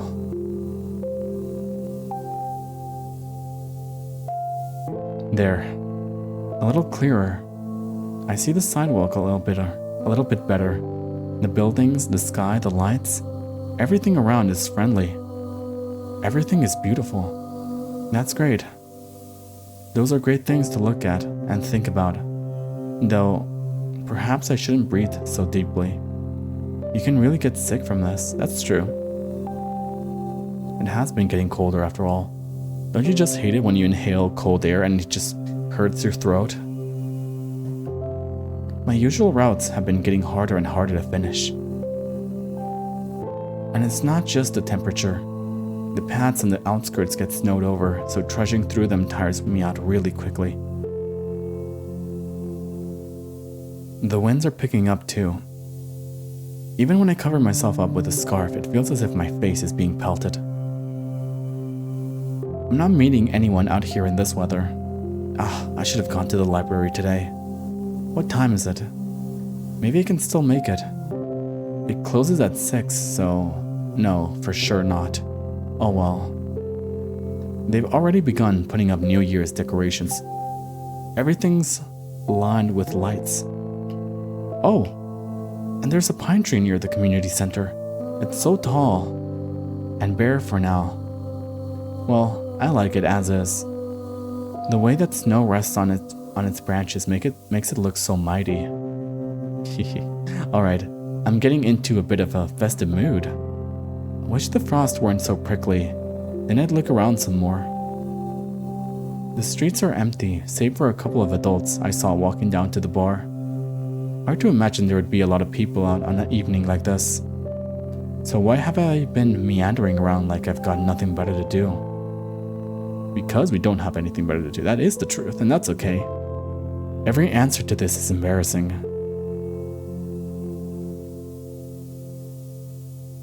The inside of our apartment block is warm and muddy orange. There's no elevator, but then again, it's only 5 floors. I make my way upstairs. An idea is forming in my head. An obvious solution to the problem I've been having. It's perfect. I have the perfect plan for the evening. There's our door. It's kind of uninviting, but that's just my opinion. I bet Dad's guests find it quite welcoming. Though, judging by how quiet it is, I turn the key and enter.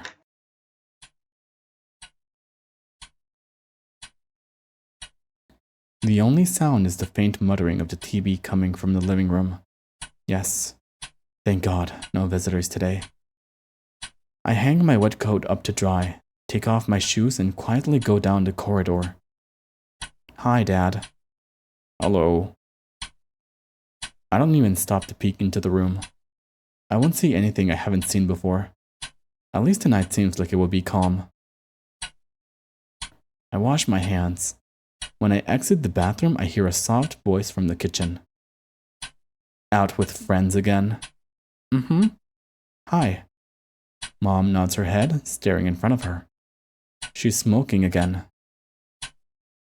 I go in and open the window, then turn on the light. She squints from the sudden brightness. You want some tea?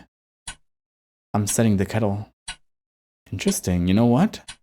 I do remember like she was talking about her parents and she didn't say like loving parents, she said living parents. Maybe there's some trouble at home as well. She shakes her head. I sit opposite of her and wait for the water to boil. She's not saying anything and neither am I. It's not awkward per se. I just pick at the oilcloth and swat away the smoke that occasionally drifts in my direction.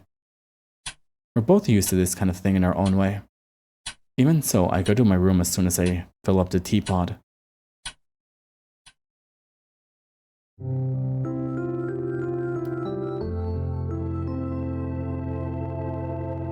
I don't like locking myself in here. I do it every time, and every time I'm swarmed with nasty thoughts. Can't even spend some time with your own mother? You run away from her even though she has it so hard. So hard.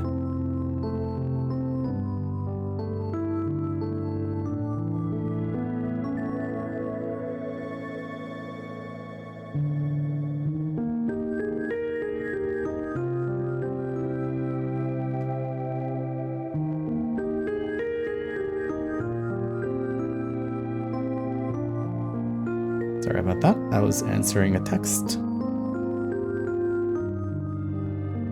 Anyways, where was I? Can't even spend some time with your own mother? You run away from her even though she has it so hard. So hard. You traitor. Brat. Ungrateful filth. That's not true.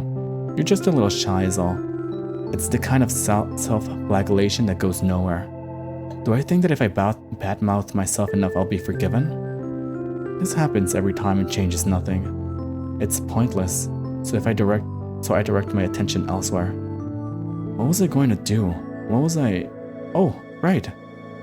I pick up a pen and start flipping through my notebooks. Ira asked me to write a poem. Nice, you finally got to it. I feel like it's been a couple of weeks. I'm glad that you finally get to it. Just thinking back to it makes me so giddy. She said it. She told me she liked it. Ira likes my poems. Haha.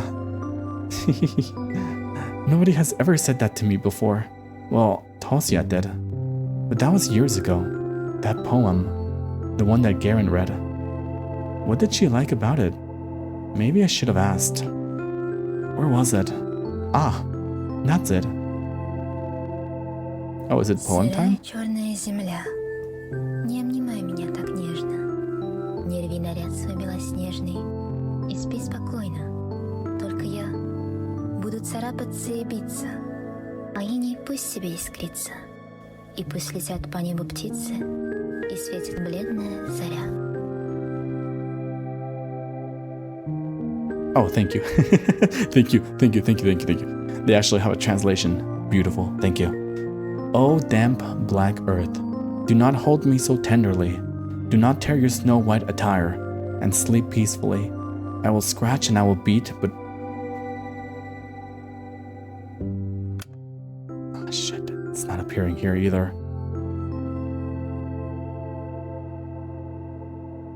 Wait. I do have it on my phone somehow.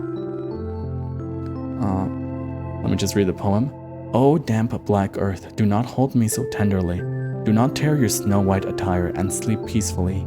I will scratch and I will beat, but frost will still glimmer. and birds will still fly across the sky, and a pale dawn will still shine. Oh, that sounds nice. Gah, it's so lame. I can't blame them for laughing. If anything, Garen was too nice. But at least she liked it. For some freaking reason, Ira liked it. So maybe it's not all bad. Maybe I can make something worthwhile. At least worthwhile in Ira's eyes. That's all I really need. She got angry at me the last time I saw her. I don't know why. I mess up a lot. I really mess up a lot. I doubt she was in a bad mood because of me. But I definitely didn't help. But now I will. Maybe if I do this, she won't be so mad anymore. I've been really trying since that day. The day she helped me with the diary, I mean. I've been trying, but it just can't get the words to flow right. Today, though. I really want to do this today. I think I can do it. Ha. I'm like a kid that only does their homework when their parents yell at them. I don't even know when she will show up to school again. Bumping into her on the street is a tough bet, especially with this weather. True. How are you gonna fix that?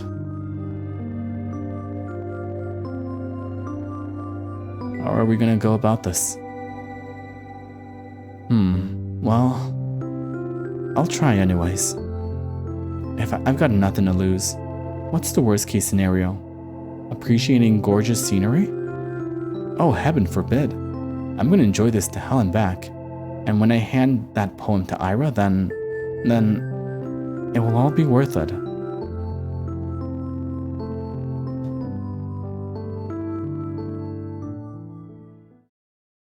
Let's go ahead and save real quick. So far, it seems like there's no choices. So we're just here, in it for the ride, I suppose. Ow. My wrist is tired. I'm gonna totally wear down this poor eraser at this rate. I've got to remember to buy a new one. It's just a bit annoying. Even though I ask my classmates to be more careful, they always forget about it. I didn't used to do that before, but now whenever I lend a textbook to someone, I specifically ask them not to doodle in it.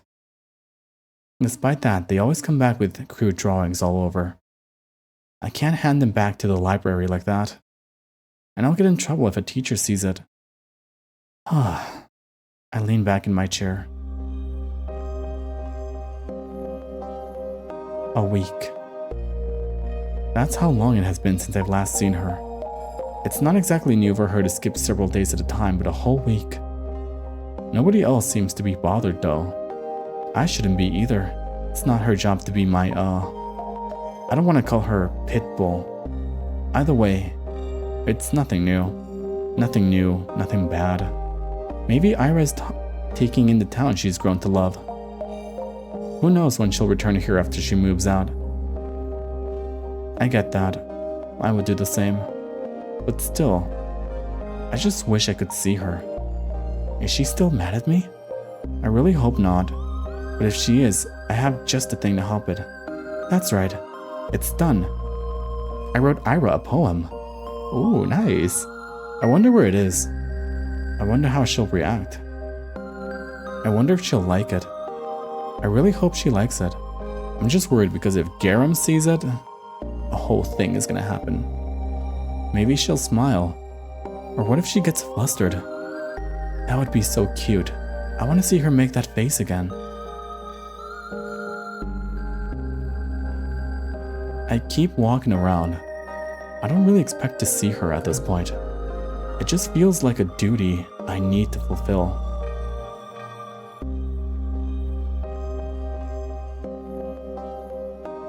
Like a soldier patrolling the streets.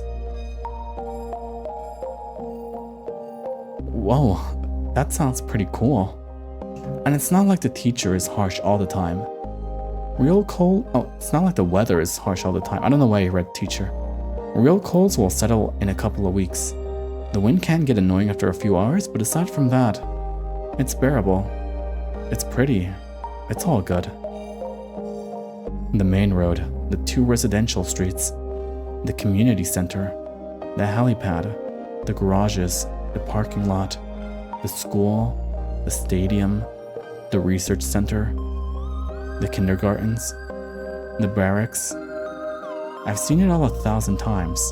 Perhaps somewhere deep down, I am a little tired of this view, but I can't hate it, and I can't pretend like I won't miss it when it ceases to exist. When I finish school, I'll go to university. I'll tell everyone I'm from Vorkuta, not Vorkuta 5. Because Vorkuta 5 does not exist. What do you mean? People from Vorkuta 5 does not exist. The ones outside will ask me something about Vorkuta, the real Vorkuta, and I'll answer with zero hesitation. If I couldn't do that, I wouldn't be allowed to leave at all. To leave Vorkuta 5, you have to deny its existence. I have to deny its existence no matter how much I want it to exist. I have to deny. I have to. I have to. But it's tough. So tough that I'm not sure I'll ever manage. Realistically, I'll probably slip up and blurt out something incongruent. I do slip up a lot. I hope I'll get better at it by then. Maybe I should stop. I lower my scarf and take a big breath. Ouch! I'm seriously gonna catch a cold from this. Bah. At least my head feels really clear. I look up and see the familiar purple-gray of northern twilight. No, not twilight. Today is the first day of this year's polar night. So I won't see the sun until the tail end of December. It's nothing too bad. Personally, I don't mind the dark. Some people seem to get really depressed during this time, but I'm not one of those. If I stay out for just a little longer and wait for the clouds to clear, I'll see the stars come fully into view. It's a beautiful sight, especially from here. From the barracks, far better than the dinky sliver of the sky I'd see from my apartment windows. I wish that I could stick around for longer, but it's getting too cold. I start making my way back. And she waddled away, waddle, waddle, waddle. And she waddled away, waddle, waddle, waddle. And she waddled away, waddle, waddle, waddle, till the very next day. Decrepit rows of worker housing disappear behind bigger and better homes. There's that old playground just around the corner. That's right. We used to go there all the time with Tosia. Even back then, it was kind of unpopular. They built a newer one just 5 minutes away, so we often got to have the whole thing to ourselves. I guess that's why we liked the place. Somehow today feels quieter than ever. I can hear a faint clinking sound as the wind passes through the swing set chains. Huh? I slow down. There is a figure sitting on the frozen merry-go-round. A drunkard? No, we don't have this kind of people here. At least not out and about on the streets. And the frame doesn't seem like it belongs to a man either. I approach, gently making my way through the snow. My Balensky sink into it with almost no resistance, almost zero sound. When was the last time we've had snow this soft? I don't remember. But perhaps I've stopped noticing the crunch of ice under my feet. Perhaps it's me being too focused on the person I've now recognized. It's Ira. Oh, hey. Oh, wait. Ira, what's wrong? She's hunched over, elbows on her knees, hood down despite the cold. Her hair is tangled, half wet from the snow. What is she doing out here? Smoking or... Huh? I stop a few meters away. Ira is letting out quiet, gasping sobs. Ira? She looks up fast, as if jolted awake. Eyes red and puffy, face red, face raw from wiping at it with her sleeves. There's a bit of snot on her upper lip. What? What do you want? I don't know what to answer. What do I want? All I can think about is how I've never seen a person look so small. Ira swipes at her eyes again, then stands. She stumbles a little, trying to regain her usual posture. What? Another one of your hangout spots? Damn creep. Her voice cracks halfway through. Well, enjoying the show? I slowly shake my head. No, I just saw you. Ira rubs her nose on her sleeve again. Her hands are shaking. You go back to wherever the hell you came from. Go home, Asya. This isn't for you. I take a small step forward. I want to say something, anything, but my head draws a blank. Before I can squeeze out a single word, Ira turns around and stumbles through the snow, away from the playground. Oh, so this was right before she went missing. I can't even muster the courage to call out to her, let alone follow. I simply watch as Ira vanishes into the alley. If not for her footprints, I'd believe she was never even there.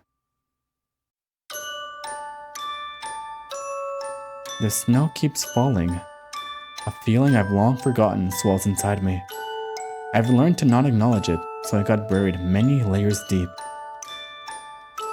The hollow space inside my chest grows darker. The sky is full of pinpricks. The world is looking down on me, but not in the way other people do. It's kind and gentle, and I don't feel small under its gaze. Its eyes are pure and tender.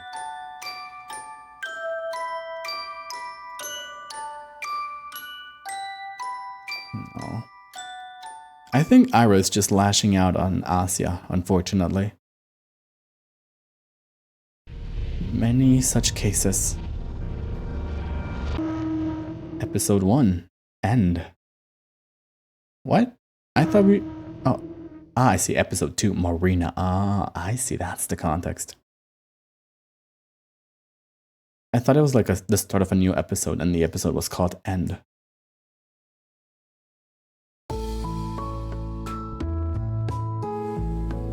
December 19th. The inside of this Z.A.T.O cafe is warm. It looked that way whenever I walked past its huge glass windows. The whole interior basked in golden light. I did feel tempted to enter a couple of times, but whenever I saw my classmates there and realized they'd see me sitting at the table all alone, I just kept walking. You've really never been here before? Mm-hmm. Wow. Well, there's the first time for everything. You gotta try their bird's milk souffle. So good. Alright. I think my mom brought something home from this cafe a couple of times. Eclairs, medovik, some other sweets. I don't remember much, but they must have been good. I always buy my own treats at the store. They're cheap and tasty. Yeah, cheaper than these for sure. Oh, you got something else. I like kartoshka more. Why didn't you recommend it then? They only had one left. Yeah, and it's all mine. Seriously? Hey, don't misunderstand. You just look like bird's milk kind of person, you know? What's that supposed to mean? Don't worry about it. Just take a bite. Do you like it? It's wonderful. See? Marina's drinking coffee. She seems like a nice girl. At first I thought she was trying to mess with me or play some sort of prank, but now it doesn't seem so. When she pulled me all the way down the stairs, I thought she wanted to talk outside of school. No way, it's cold as hell. Let's go somewhere comfy. So she said. I glance around. I suppose it is pretty comfy. Most of the customers seem to be other school kids, though the adults are probably at work. We sat at a table in the very corner, nestled just behind the window panes and a good distance away from everyone else. I look back at my teacup. I wonder what Ira would order here. Right. Marina. So you know I met Ira yesterday. Did you see us? She chews and shakes her head. Nope. Then she told me about it. Huh? So yesterday, As far as I know, I'm the last person to have seen her. You met Ira. When exactly? I'm not sure. Around 8 in the evening, I think. Yeah, that lines up. She rang my intercom at 1:30 that. She came to your house? Yes. She asked me to come out and her voice sounded distressed. I invited her to come inside, but she refused. No, please just come down. I need to talk. So I ran down, and... Oh, you poor thing. At least you have some comfort. She looked so shaken. I've never seen her like that before. Not in a long time, at least. Yes, she looked rough when I saw her too. Right? I tried to calm her down, but she kept sobbing. I can't. You were right. I shouldn't have. I don't know. I don't think I can help it anymore. I don't want to go. It's okay. It's okay. You won't go. Ira, you won't go. No, I know. There's no more time left. That's it. I'm out, Marina.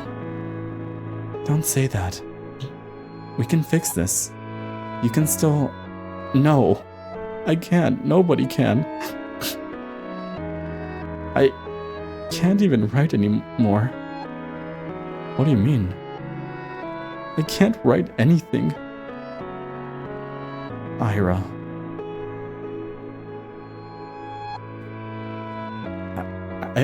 Maybe I'm taking it too literally, but maybe she has like a health issue, sounds like. I held her while she stood there, weeping. I kept saying the same stuff. She kept saying the same stuff. I didn't know what to do. Then she said, she saw me just now, before I came here. Huh? That freaking weirdo, Asia. She saw me like this. She saw me. Oh damn, we're weird? Weirdo.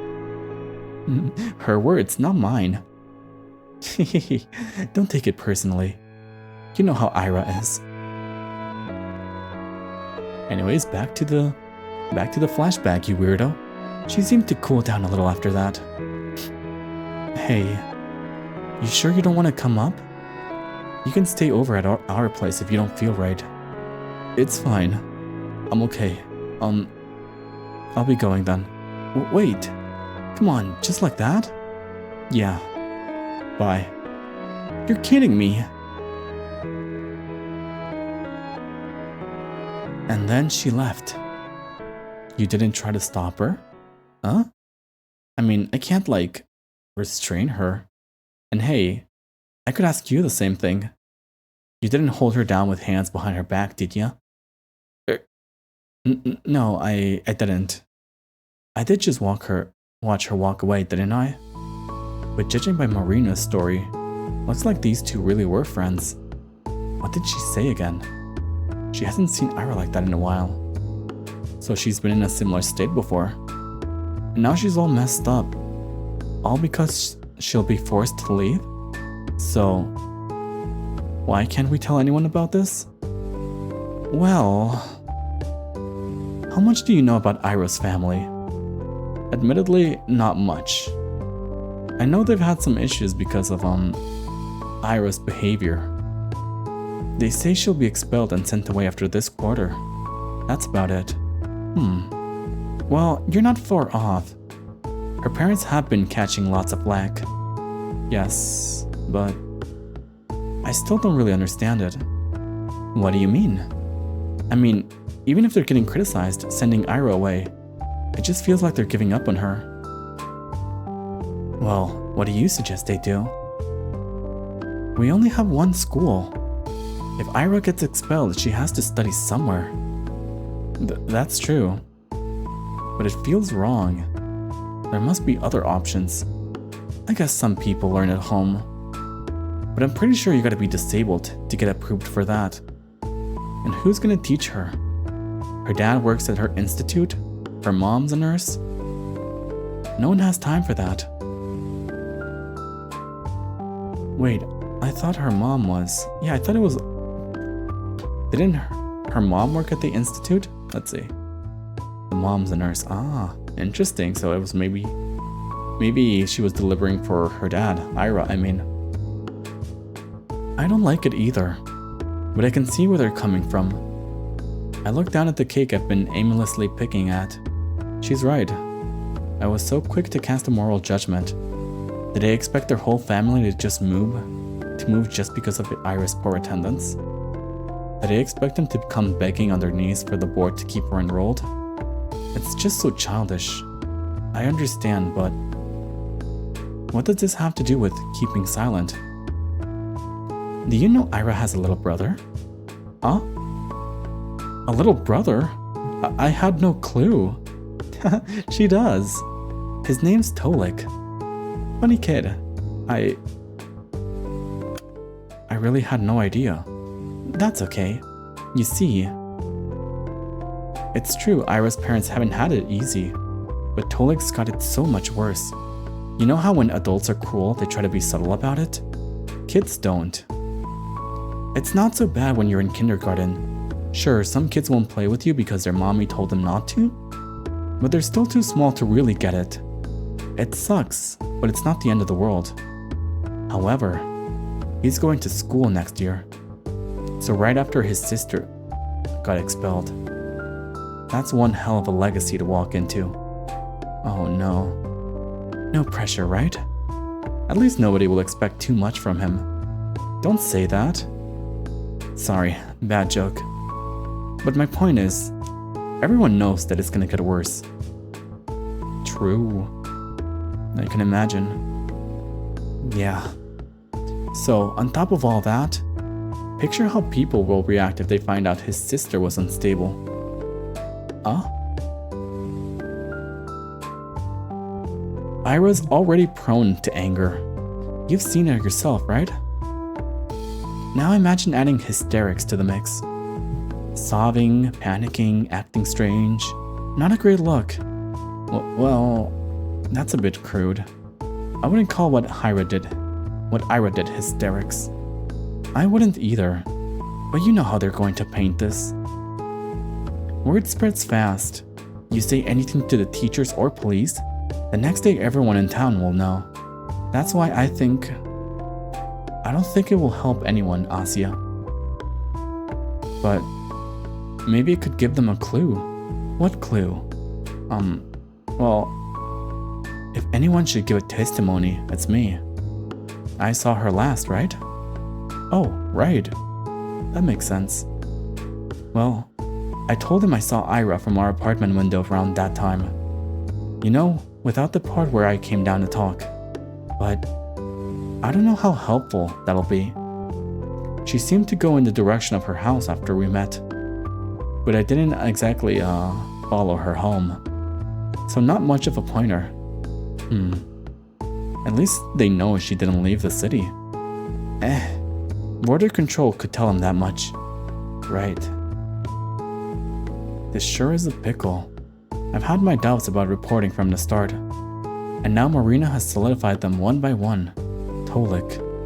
This really could harm Ira's little brother. But if that's the case, are we really supposed to sit back and do nothing? I don't like the idea of that. There's one more thing I wanted to clear up. One burning question Marina must know the answer to. Oh, by the way, you seem to be a good friend of Ira's. Maybe you know something about this.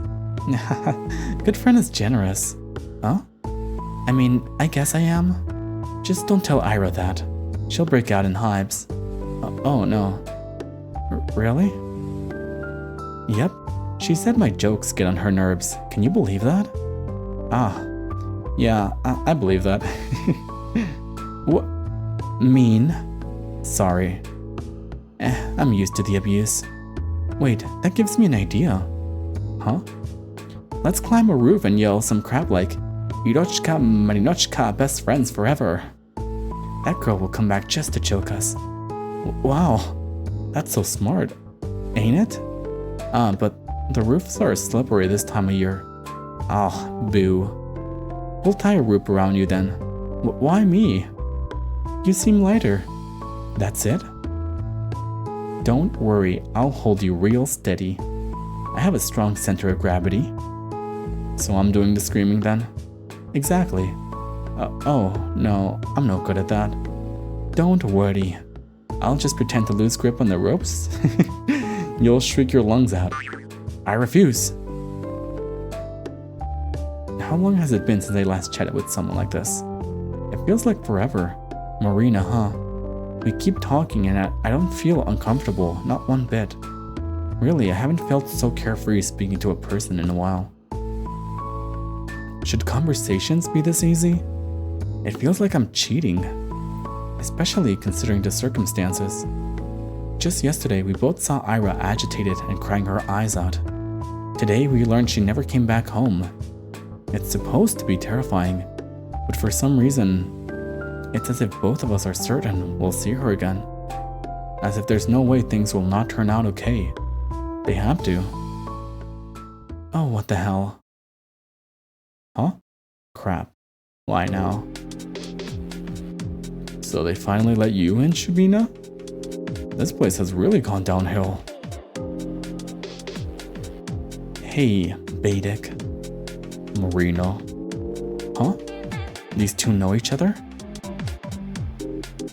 Look at you getting a replacement already. Can't blame ya. But come on, Shubina of all people. He looks at me. No offense. You're keeping tabs on all my friends? How flattering. Asya, he's in love. Yeah, in your dreams. It's just funny how you always gotta have someone like that around. Someone like that? Marina menacingly lifts her coffee cup. You want this on your pants? Ooh, scary. You want to get banned from your single hangout spot? I won't. It'll just be a happy little accident. With your aim? Look who's talking. Asya, this guy couldn't aim for the toilet till he was 11. His mattress, however. Shut up, that's not... Garen makes sure none of his buddies heard that. Glances back at us, trying to look unbothered. Tah. Why am I even talking to you? Good question. Wasn't she your best friend or something? Huh? Jeez, why does everyone keep saying that? I mean, maybe I'm wrong. You seem to be having a snazzy time without her around.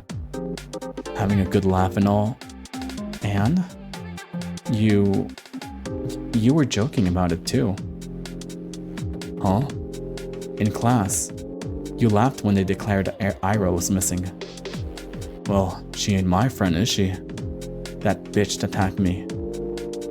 That's not the point. You don't think she's really missing. I don't give a damn. And you don't really seem to either. Why should anyone? Ah, you're exhausting. Don't worry, the feeling's mutual. Well, whatever. I just came in to check if it's really Shubina over there. Thought I was hallucinating for a second. So what? They let you out in public now? Must be a big day for you. Having fun? She was before you showed up. 1, not talking to you. 2, learn to take a joke. Whatever. My boys are waiting for me. Ciao, ladies. Ladies. Enjoy your evening. Why, thank you. With a sneering grin, Garen strolls back to his friend group. What the heck was that? I guess I shouldn't be surprised at running into him. Other kids hang out at the cafe all the time. Even so, it's like a bucket of cold water just got splashed over my head. Jeez, can you believe this? Yeah, I, didn't expect that. No, seriously, how can a man be so catty? Never thought about it. Ugh, it's just pathetic. She glares at the table of schoolboys from across the room. Do you two know each other? Yeah. We played together as kids. Oh. It's a boring story. We got along when we were little. Then I grew into a normal person and he grew into a jerk. So we stopped talking. The end. I suppose that happens a lot. Yep. Well, I'm not exactly sad about it. It's like, bye-bye. It's like, bye-bye, don't let the door hit you on the way out. Speaking of which, wanna head out? No fun sitting here with those losers sticking out the place. Ah, yes, let's go.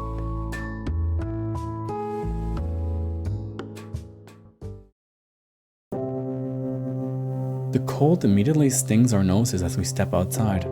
The sky is just as dark as it was when we went in an hour ago. It's a deep violet, one of my favorites. Marina huffs and grumpily pulls up her scarf. Man, I wish we had more cafeterias or something. Well, there's the pub. The pub. I guess we could get in. I've been told I look mature for my age. Is she seriously considering it? Also, who told you that? If you want to sit somewhere, we can go to the, library. I realized how lame of a suggestion that was halfway through the sentence. Gah. And here I thought I was doing alright. A library? Huh. Never thought of that. Well, it's rather nice if you just want to, be at peace for a bit. Whoa. At peace. Peace and quiet's important, yeah. Self-reflection, meditation, contemplation, like Buddha and stuff. Yeah, I hear you, I get it. Buddha? Sounds great. I'll try it sometime. Thanks. You're welcome. I think I'll go home for today, though. Ah, yes, that's alright. I was thinking the same. Cool then. It was nice talking to you, Asya. Sorry about the whole Badik thing. Oh, no, don't worry. It's not your fault, he just came up to us, so... Nah, I kinda made it all worse. That guy just drives me up the wall. Yeah, that's fair. Guess Ira and I have that in common. Did she really throw a friggin' chair at him? Yes, she did. Hey.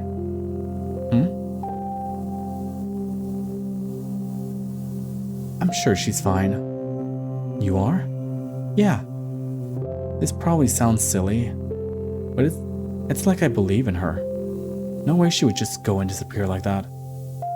Ah, I think I get what you mean. Ira's really tough. Exactly. She's not going down that easy, yeah?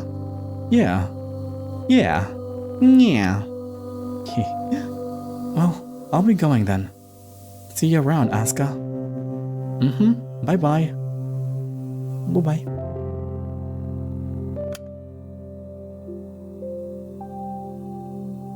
Marina energetically waves her mitten at me and runs off down the road.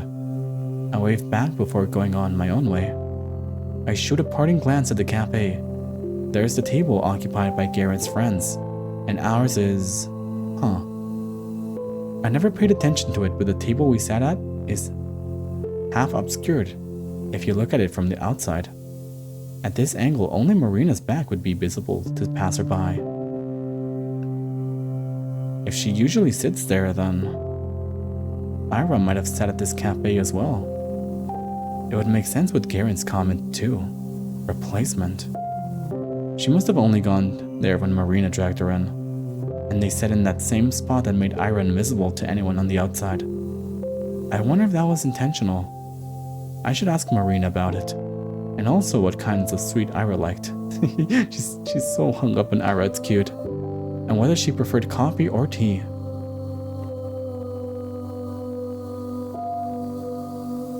I can't wait for Ira to come back. Oh yeah.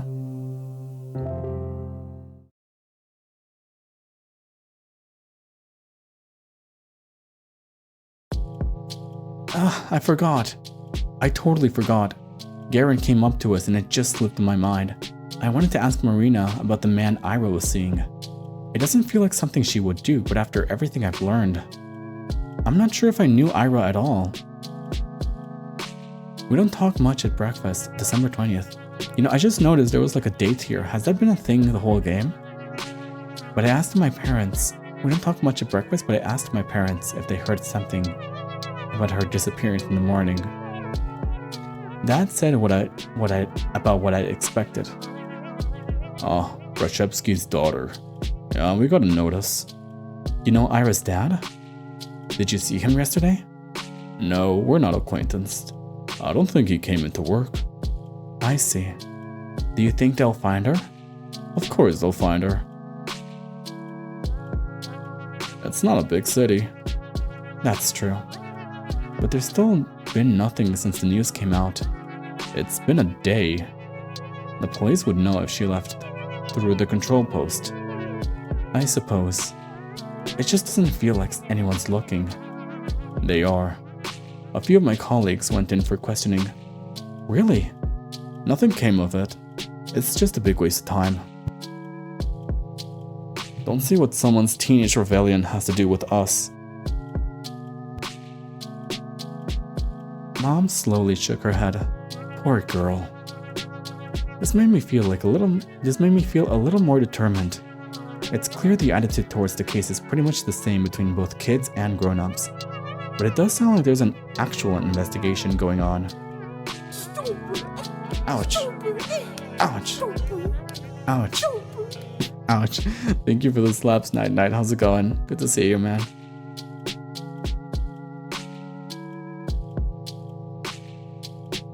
So the police aren't just sitting back. At least there's that. No updates? I haven't heard anything. Yeah, me neither. Boring. The boys at the desk next to me are copying my homework. Everything is already back to normal.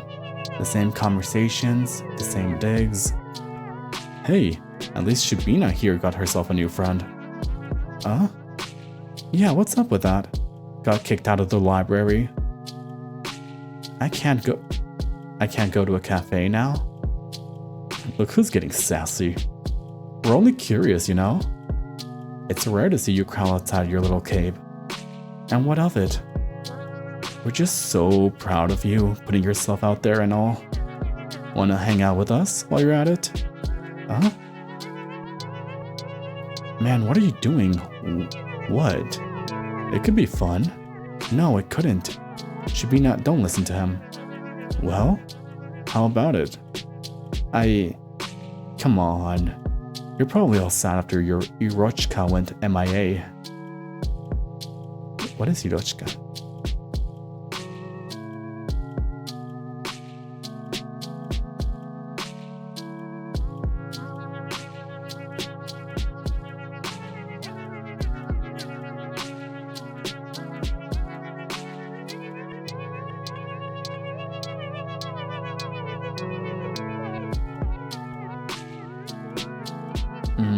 Okay. Irochka is an affectionate term used for a person named Irina. I see. So they get like nicknames now? Question mark? Oh, ad break. Okay, I'm gonna use this ad break to go to the restroom. I'll be right back. Or did it already happen? Either case, I'm going to the restroom. I'll be right back.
There you go.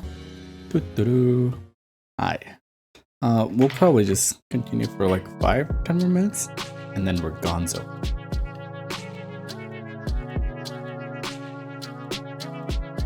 So yeah, last we checked, he was teasing us again about our Irochika. You gotta cheer up a little. She's fine, leave her be. We can all go to the movies or something, How's that sound? I don't... Jeez, he's just messing with ya. Bait him, drop it already. Dude, don't ruin it. She was about to agree. You're such an asshole, I wasn't going to. I sigh. It's always gonna be like this now, huh? Ira might come back soon, but once she's transferred, that's all I'll have to look forward to every day. Don't they get tired of this? It's always the same jokes. Although, it won't get any better if you keep doing this. It will only get worse. Yeah, her words ring true in your head. Worse, huh? I'm trying to imagine what that'd be like. She talked about it as if I were being bullied, but that's not really the case, is it? It totally is. We've all seen Scarecrow. We know what actual bullying looks like. Nobody's hurting me or destroying my clothes. The worst I have to deal with is some tasteless jabs. If anything, I ought to grow a thicker skin. I imagine she meant the boys would get more cruel, but would they really? Don't guys riff on each other all the time? They always call each other names and laugh about it, right? It's just the way their friendships work. So it's not fair to assume they're trying to make me feel bad. And if they aren't really trying to be mean, what reason would they have to be more cruel? All things considered, they've been treating me rather politely. I mean, I've never been called a dumbass or an asshole, so I know it was a joke, but speaking hypothetically, would it really be so bad if I went somewhere with them? They may be a bit rude, but I'm also, well, I'm kind of a wuss. No. What are you thinking? Huh? Did you forget? What? Did you forget the last time they caught you all alone? Oh shit. Wait, is this like an unreliable narrator? That was a prank. That time No. It was my fault. I just overreacted. I always do. You will overreact again. It will happen again. But Garen wasn't with them. It wouldn't happen now. Wouldn't be the same. That's right. He'll make it worse. Sorry. You're right. I understand. What was it? What happened the last time she was left alone? Asia! Marina! Hi! Marina runs to me across the hallway. I feel a little better right away. Hey, got home safe yesterday? Isn't it obvious? I mean, maybe. Yes, thanks. You? Almost died. What? Okay, so there's this hopscotch on the way to my house. She slipped. That's the story. She didn't even bother to like record it. It's like, oh, it's just like a stupid story where she slipped. Can you believe that? They didn't even sand it. That's a hazard. A deadly hazard. Unforgivable. That's what I'm saying. I told my bro to file a complaint, but he just blew me off. Imagine that. That's so terribly rude. I'm basically crippled and he doesn't even care. Oh no. Is it that bad? My butt hurts. Same. Get well soon. We chat about dumb things like that for a minute or two. I still can't wrap my mind around how natural it feels. It was so much fun, but I can't shake off the feeling that we're trying to stave off a question no one wants to hear the answer to. Marina has been nice enough to set an easygoing atmosphere. It's only natural that I should be the one to ruin it. By the way, have you heard anything from Ira yet? If Marina were a dog, her ears would droop. No. You? No. We never had each other's contacts. I see. Should have figured. I doubt she'd call me even if she had my number. Marina was the person Ira went to. If she did get in touch with anyone, it would have to be her. Her or... Actually, I wanted to ask you about something. Oh, what is it? I look around. The hall is rather crowded, more than I would like. I'm not sure it's a good place to discuss this. Marina seems to understand what's on my mind. Hey, how about we talk about it after school? You don't have any plans, right? I'm free, so yes, that would be great. Sweet. I got 5 lessons, so meet me right after. Alright. Later then. I gotta get back to my friends. Okay, see you. She returns to the group of girls on the other side of the hallway. So Marina is pretty popular. Well, duh. She's a really outgoing person. Seems like the type that can get along with just about anybody. I'm just not used to people like that paying any attention to me. It doesn't feel real. As if it's been breaking some sort of unspoken rule. As if it's yet another way the universe has allowed me to cheat. The school day passes slowly. Time walks by so slowly. The boys don't talk to me after our short morning exchange. That's good. The room felt like it was buzzing with gossip only yesterday, but everyone seems to have already lost interest. What more is there to say? I figure that's how it works when someone you don't exactly care for leaves the picture. If Ira had never stood up for me, I'd probably feel the same. The Russian lesson drags on and on. They called me to the blackboard last time, so I should be safe today. My thoughts drift to a different place, and my eyes wander. The windows. Thin frost engravings have begun appearing on the glass. Later than I expected. Maybe the humidity levels haven't been right. They always dry it swirly in cartoons. I wonder why. The frost I tend to see is nothing like that. It looks a lot more like an imprint of a prickly pine or a clear surface, shattered into fractals. A maze of edges expanding and folding over one another. It forces you to focus and unfocus. It pulls you in like a kaleidoscope. It makes it so that you look at it, into it, and through it. Into the same repeating patterns of white barbs, an ornament of needles upon needles upon needles upon needles upon needles. A glass that's shattered without being broken, an edge without a piercing point. I think I've seen something like that before. Right, it's just like that time. The pattern manifests itself in jagged lines. It draws closer and closer. It invites me in. I almost understood something back then. I almost realized something very good and important. I just realized the background is getting like bigger on the back. What's going on? But maybe now, maybe that's why I'm seeing it. Maybe it's time. If I just look closer, strain my vision. The concentration of sharp edges is so dense, my head and skin and eyes begin to sting. Is there a form? A shape? A sign? A number? No. It's not enough. If only No, it's too much.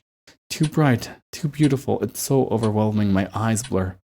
So beautiful I might cry. It's too much, it's too much, it's too much, it's too much, it's too much, it's too much, it's too much, it's too much, it's too much. A bird flies past the window. Ooh, bird. She has like a funny little attention span. Huh? I look around. Everyone is quietly writing in their notebooks. Did anyone hear that? Did anyone see? My eyes snap back to the frost-covered windows. It's lovely. How nice. The snow is falling lightly on the yard. The long gray clouds glide placidly across the tundra. I stand by the main entrance and wait for Marina to show up. She should be free at the same time as I, so why isn't she here yet? It's been a couple of minutes. A thought occurs, or rather an unpleasant memory, the letter prank from many weeks ago. Could she have... No, that can't be it. Marina isn't like that. I walk down the steps. She might have thought we're meeting in a different spot. It's not like either of us specified we'd be at the school gate. It must be a misunderstanding. Maybe she had PE and used the back exit. I'll scout the perimeter just in case. The snow around the yard is deep and somewhat bothersome to trudge through. Because of that, when you see someone go behind the school, you know they're either doing sports or trying to smoke without being noticed. I don't believe Marina smokes though. Oh? I hear soft voices come from behind the gym. Aha! Marina's class must be getting out of PE. I knew it. Maybe I can catch her there. Don't mess with me. Stop playing fucking dumb. Quiet, damn it. I told you I don't know. I'm sorry. What? You know what's going on, don't you? Think I forgot? He's been saying random shit, staring at nothing. Mom's getting real worried and you know this, right? Right? The voice's voice is so shaky, it takes me a moment to recognize him as Garen. Wait, Garen? This anxious? You had this. Marina. Batik, I'm begging you. Please. Please. I don't know what to do. Wait, what's happening with his brother?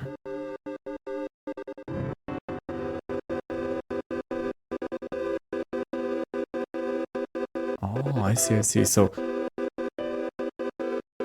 I'm sorry. I don't know. I wish I did, but you got better. Listen, don't give me that. I have a pair of eyes, alright? I know you're not the same or whatever, I get it, but you're functional. So I need to ask you, please. What? Crud, I wanted to back off all sneaky like, man, did that backfire? Oh my god. Asya, come on. Why did I have to slip? Asya. You.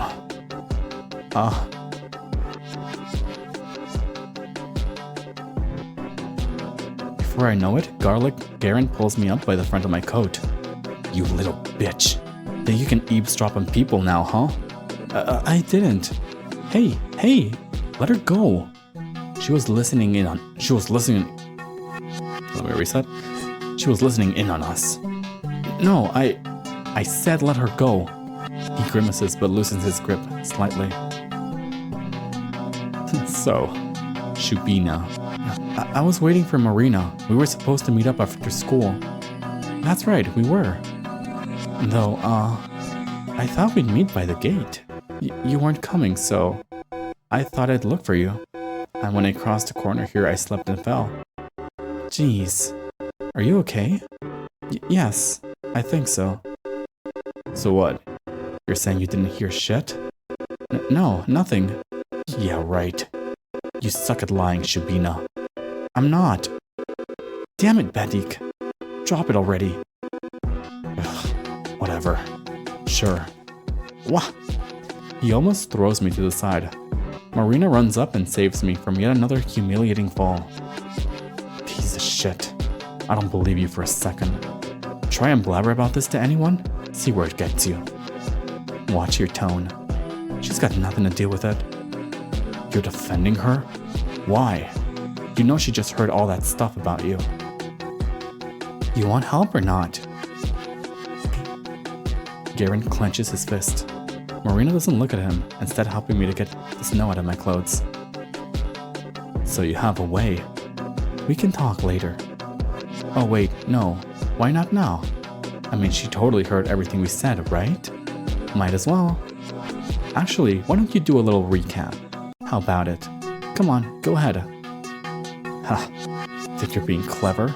This'll come to bite you in the ass, Marina. Yeah, I think I've had enough of you today. Asya, let's go. Goodbye. She grabs me by the arm and pulls in the direction of the schoolyard. Does she just like dragging people around? Hey, Marina! You know where to find me. Marina doesn't turn around to see Garen's barely hidden pained expression. He glares at me. For some reason, it doesn't scare me at all. Not scary. That's good. Okay.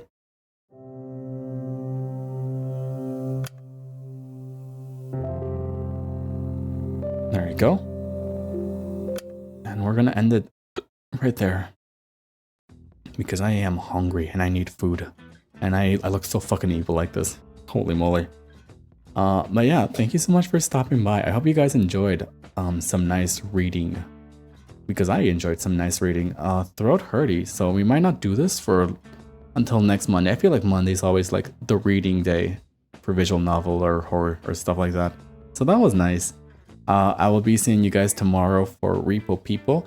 It may be a little later than usual just because I have some errands to run, but we'll see. Thank you so much for stopping by. Ouch! Ouch!